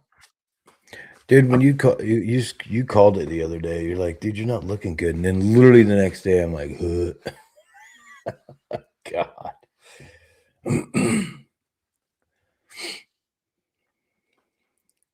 3 minutes. What do we talk about?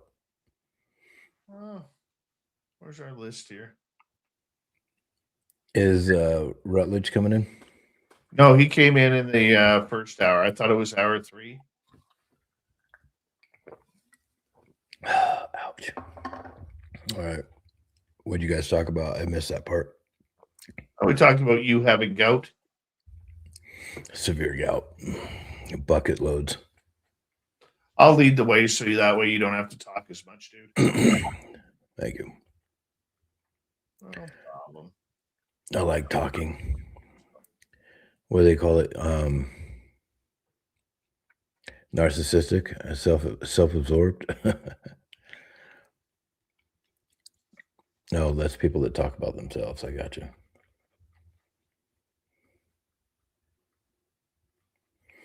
Eve, what do you have? We don't know. We went down and got tested for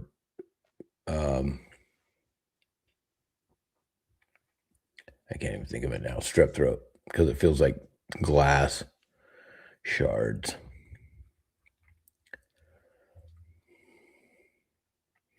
Oh, Ebola. Yeah. You ever read Hot Zone? Don't read it. You're not going to like it. All right. A big thank you to our plethora of our super chatters tonight. Check this out, Grant. Lil Cam, The UFO wizard Josh not only becomes a member of our channel, but gifts 5 memberships.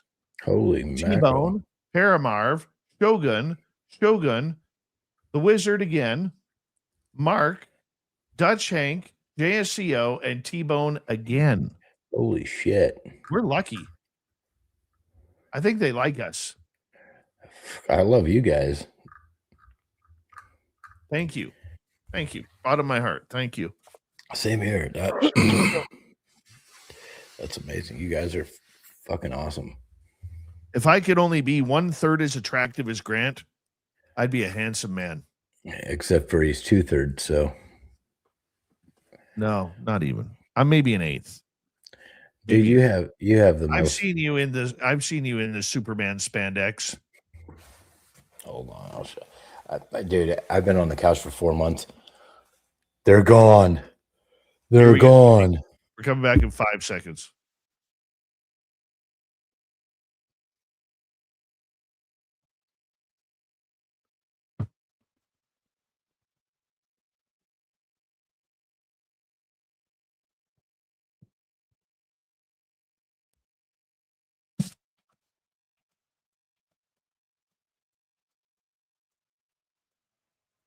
Here we go, the final half hour of Spaced Out Radio tonight. My name is Dave Scott, and we're with Grant Baker. It's the UFO Report. We're going to get into it right now. Grant, on CBSNews.com, a reporter named Jennifer DePinto and Anthony Salvanto, along with Fred Backus, because apparently it takes 3 people. It's like writing it's like writing a Beyonce song here. You need all these people. Well, they did a story, and you're not going to believe it. You're not going to believe it. You're not. They did a story about the fact that a new CBS News poll finds most Americans believe extraterrestrial life exists, and some think it's already here. Now, for us in the UFO world, we know this study has been done about 11,642 times in the last 28 years. But hey, let's do another poll, shall we? We are not alone in space, and maybe not even on Earth. At least that's what the public believes. Most Americans believe intelligent life exists on other planets, and 1 in 5 think they've already made contact with us. For those who do not think that it's happened yet, many expect contact at some point in the future. If such face-to-face encounters were to take place on Earth, Americans say they would greet the alien visitors with more fascination than fear, along with some unease. The government's recent release of the UFO files has some Americans saying, "We've already been visited by ET life." This is especially the case among those who have watched videos like the UFO files. Okay, well, if they're thinking those are UFOs, man, we got a bridge in the middle of a desert to sell you. Moving on, people suspect that there's more to come. 8 in 10, in fact, think that the government knows more about UFOs than it's telling. So here's the stats. Is there intelligent life on other planets? Yes. Well, I believe so. You believe so. Well, let's take a look at the stats, shall we? Well, we'll do that together. All right. All right. 63% say yes, 37% say no. The next question is, when will we have contact with other intelligent life form from other planets? 21% say we already have. 46% state in the future. 33% never. It's like heart. Remember? Heart never. So real quick. Never. No. Real quick. Aren't Ann and Nancy Wilson just, in my opinion, Heart is the great one of the top 20 rock bands of the 80s. Oh yeah. Did you see their Led Zeppelin tribute? Oh, amazing. It had Robert Plant crying. Yep. You know? All right. Here we go. Moving on. The percentage who believe intelligent life exists on other planets has become more widespread in recent years, Looking back just to 2010, fewer than half of Americans believed that. Since that time, higher numbers of men, women, and people across age groups and education levels now believe in the existence of intelligent life. Percentage of people who believe there is intelligent life on other planets? Well, now is 63%. In 2021, it was 66%. 2017, 56%. 2010, 47%. 1997, 48%. People say they would be more curious than scared about the prospect of meeting extraterrestrials should they come to Earth. But such contact also generates some anxiety. More would be nervous than calm. So the question was, how do you feel about meeting beings from other planets? Curious equaled 67%. Nervous, 47%.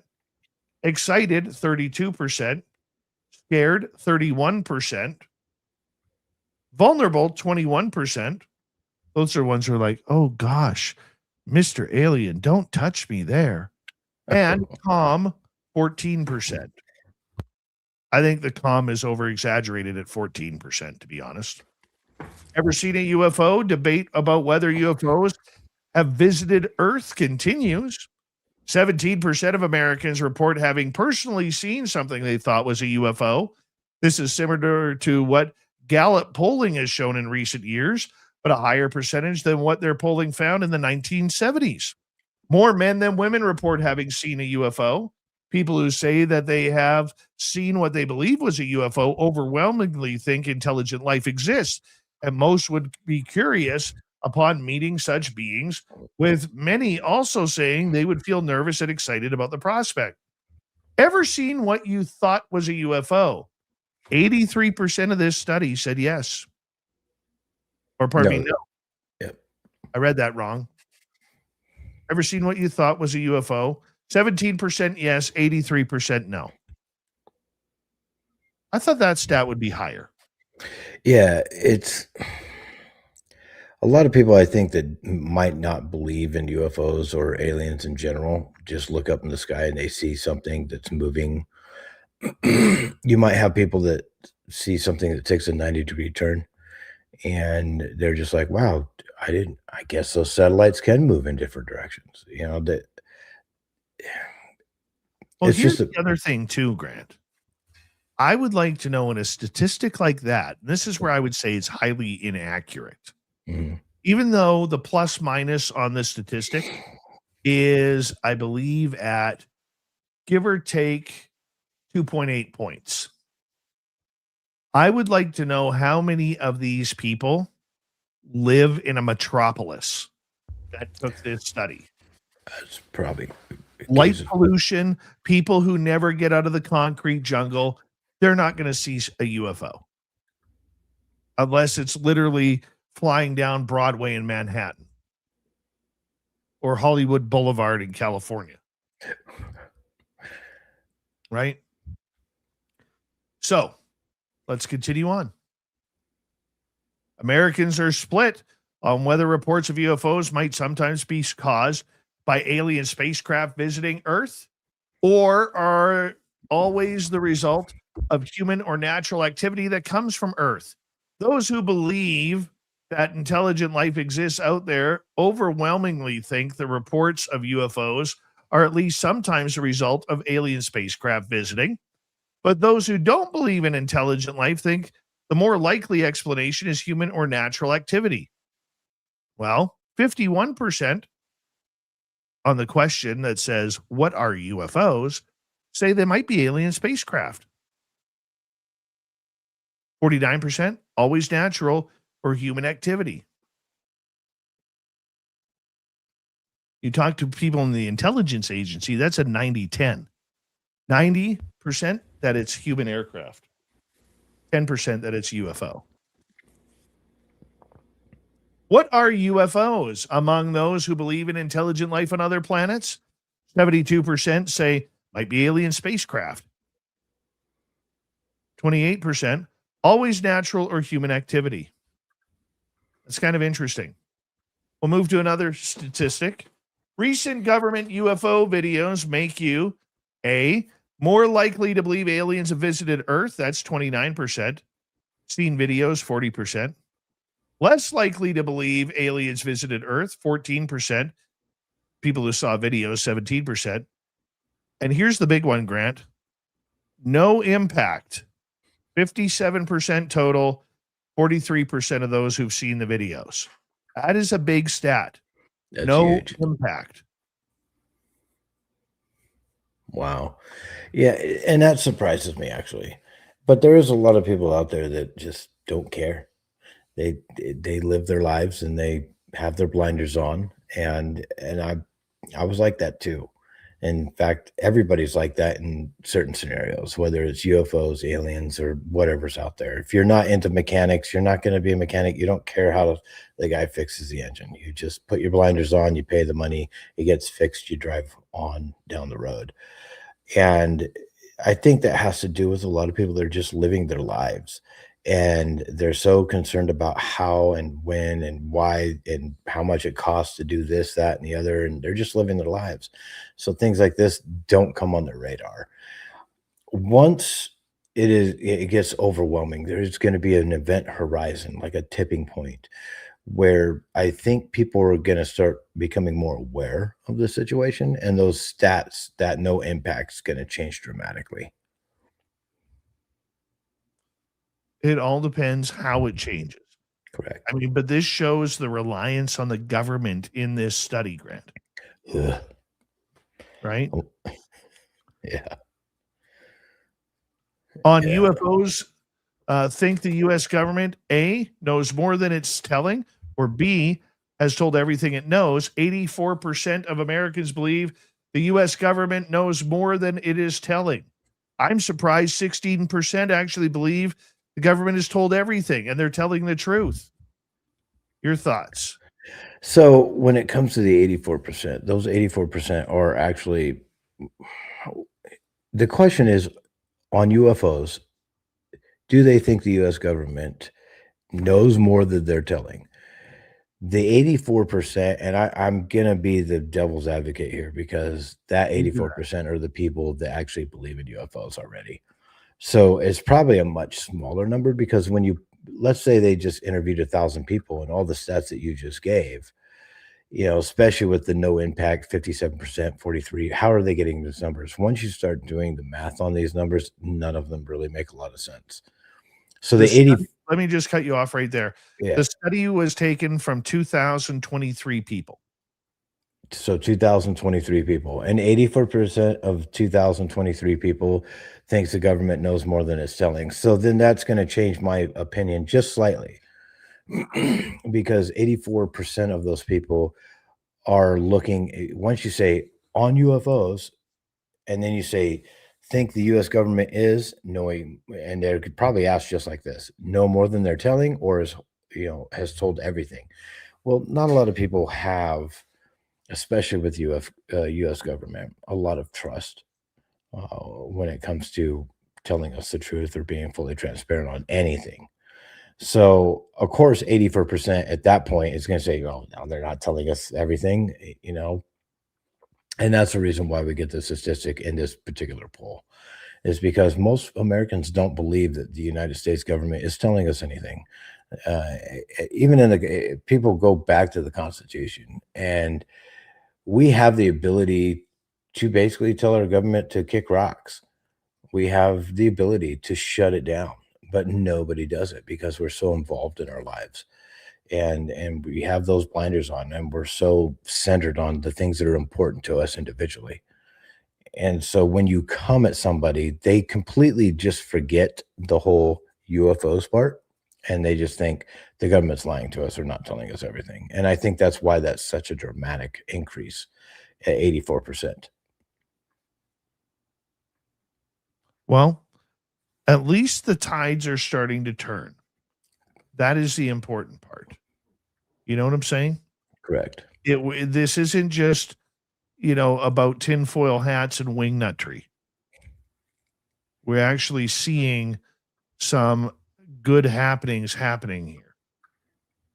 And that is people are starting to admit that there could be something out there. And that's a good thing. let's go to our next story here. All right. This one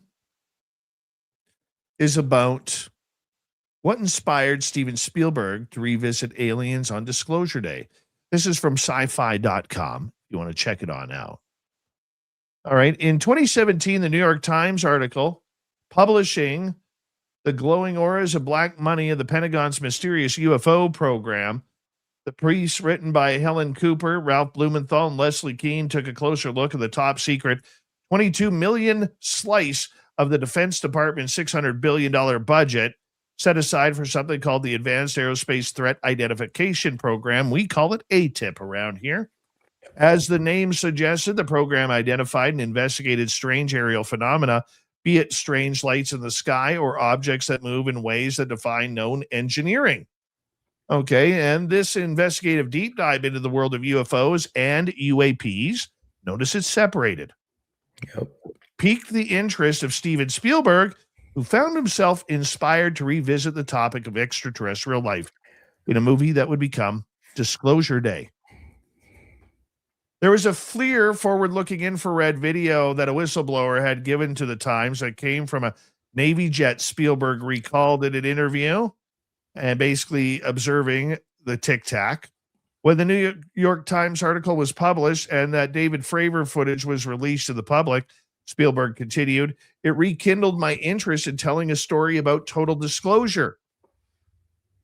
That led to an original story, which ultimately became the screenplay written by David Cope, by Jurassic Park, War of the Worlds, etc. Spielberg already has a good amount of background on government efforts to study strange occurrences in the sky, having consulted with J. Allen Hynek, head of the Air Force Project Bluebeam, and creative Close Encounter Hierarchy, the CE movement, while prepping his initial foray into the big cosmic question, Close Encounters of the Third Kind. He says, I have been following this for a long time. And of course, there are documentaries that have been made ever since the New York Times published the story, which are available on almost every streaming platform, he told the Empire. Then there is an interesting 72 episode documentary called The Secrets of Skinwalker Ranch, which I binged through every season a number of years ago. Well, that's nice for Brandon Fugel. Yeah. When will Spielberg's Disclosure Day be released? It is out now. Right here, right now. And in my community, 3 years from now. 3 years from now, I'll get Disclosure Day at my little tiny theater here in my town. I might have to put in a request for it. Your thoughts? I love this. I mean, if you look at the history, Spielberg has always been embedded in this world of UFO and aliens. He just said it himself. And when he made Close Encounters of the Third Kind, and that was back in 1977, he didn't just wing it. He, just like you said, Dr. J. Allen Hynek, he had a literal head of the Air Force Project, Blue Book, and they designed the Close Encounter as kind of like a classification scale, like a declassification scale. And, you know, the fact that he admitted to bringing all 70 plus episodes of the Secret Skinwalker Ranch shows he isn't just a casual observer. Do you know what I mean? He's tracking the defense contract connections, you know, the anomalous material angle and all the data that's being gathered right now. And coming up with Disclosure Day, the movie, and the way that he did it. And have you seen it yet? No. Oh my. I don't even know how to talk about it without giving away things. Have you watched the movie? Oh, I've seen it. And it's, yeah, don't give it away. It's something else. There's a twist. Let me just put it there. There's a twist at the end, and you will love it. You will love it. And once you see it, though, and you start putting it in perspective. I want you to go watch it first. I want everybody out there to go watch this movie. It's a great movie. I'm not trying to say spend your money and go to the box office and make them a whole bunch of money, but this is one of those movies where I'd be like, if you can stream it for free, or you're already paying for a streaming service when it comes out, watch it. Ladies and gentlemen, this is worth the time. And it's, some people say, oh, it's disclosure with a capital D. I think this is more of a soft disclosure. And I believe that he knows exactly what he's doing. I believe they both do.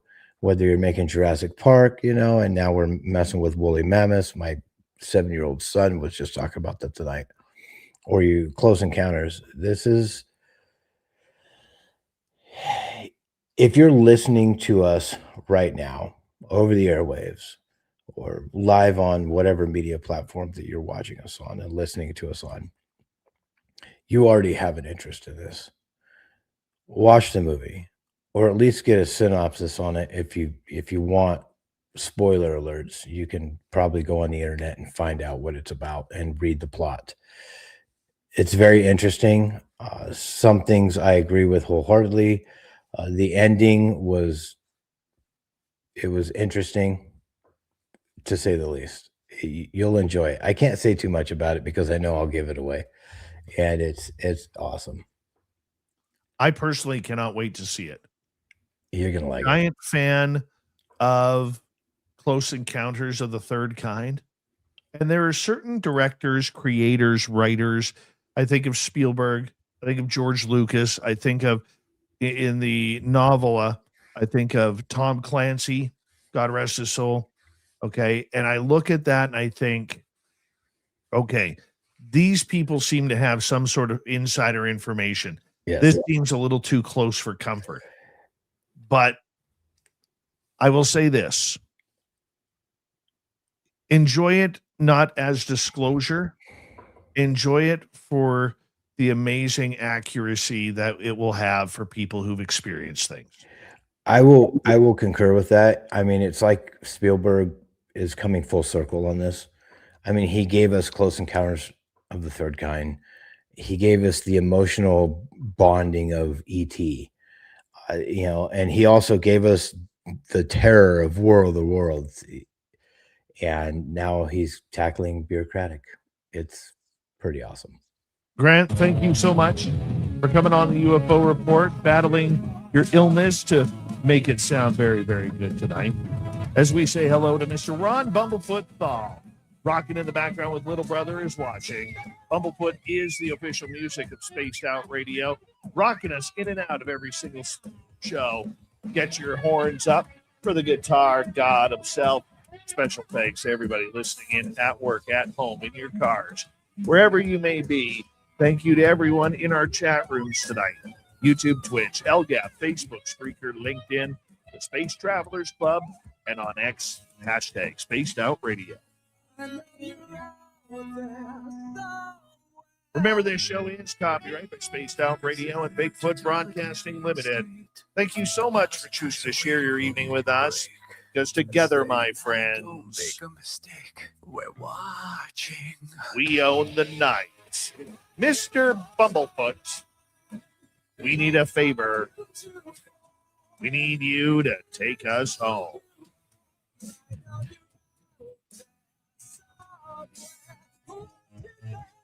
Yes, the Woo Train has docked for the night, but soon, my friends, we shall ride again. Your seats are always available. Your tickets never expire. And if you want to bring a friend, we've got room for them too. Good night, everybody.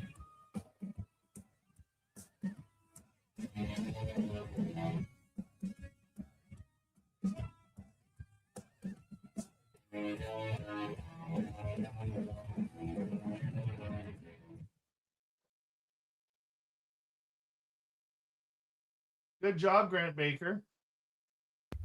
You too, bud. I know you're feeling it. Oh, I'm good.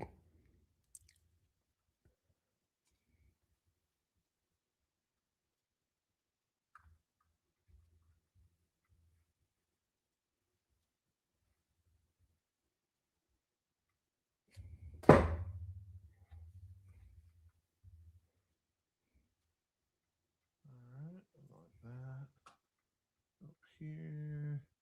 Do that one there. All right. Big thank you tonight to Little Cam, T-Bone ×2, UFO Wizard, Mark, Paramarv, Dutch Hank, Shogun ×2, and JSCO for our super chats. Great night for you guys. I will be going on to Walter M. Sterling on the other side of midnight momentarily. I would like all of you to go join me there.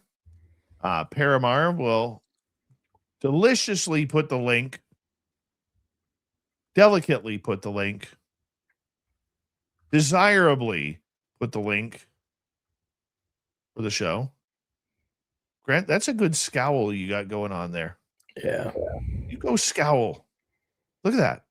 Look at that scowl, people. No, don't try to break it up. You look like you're like holding in a turd right now. That's a good scowl. He's like, shut up. Yeah, it's fine. Shut the hell up. All right, buddy. We're going to get going here. Tomorrow night on the show, we wrap up the week with Will Blesh. We're going to talk about divine beings, giants, and much, much more tomorrow night on the show to wrap it on up. We will see you guys as I'm off. I'll be on WABC in a few minutes' time. Have a good one, everybody. Good night, Grant. Get better, buddy.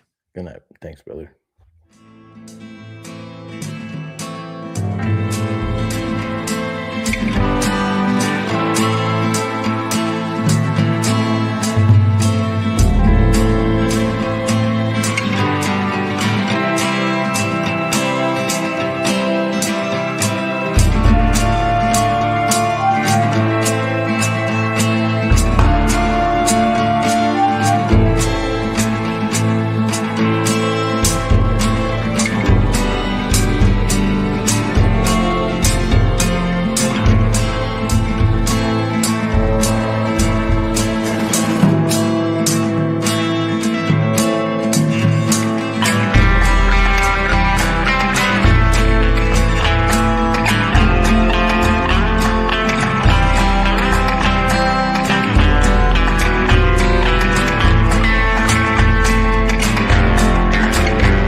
Stay healthy, my friend. You too. If you need bail money, give me a call. Always, Dad. Take care. You too.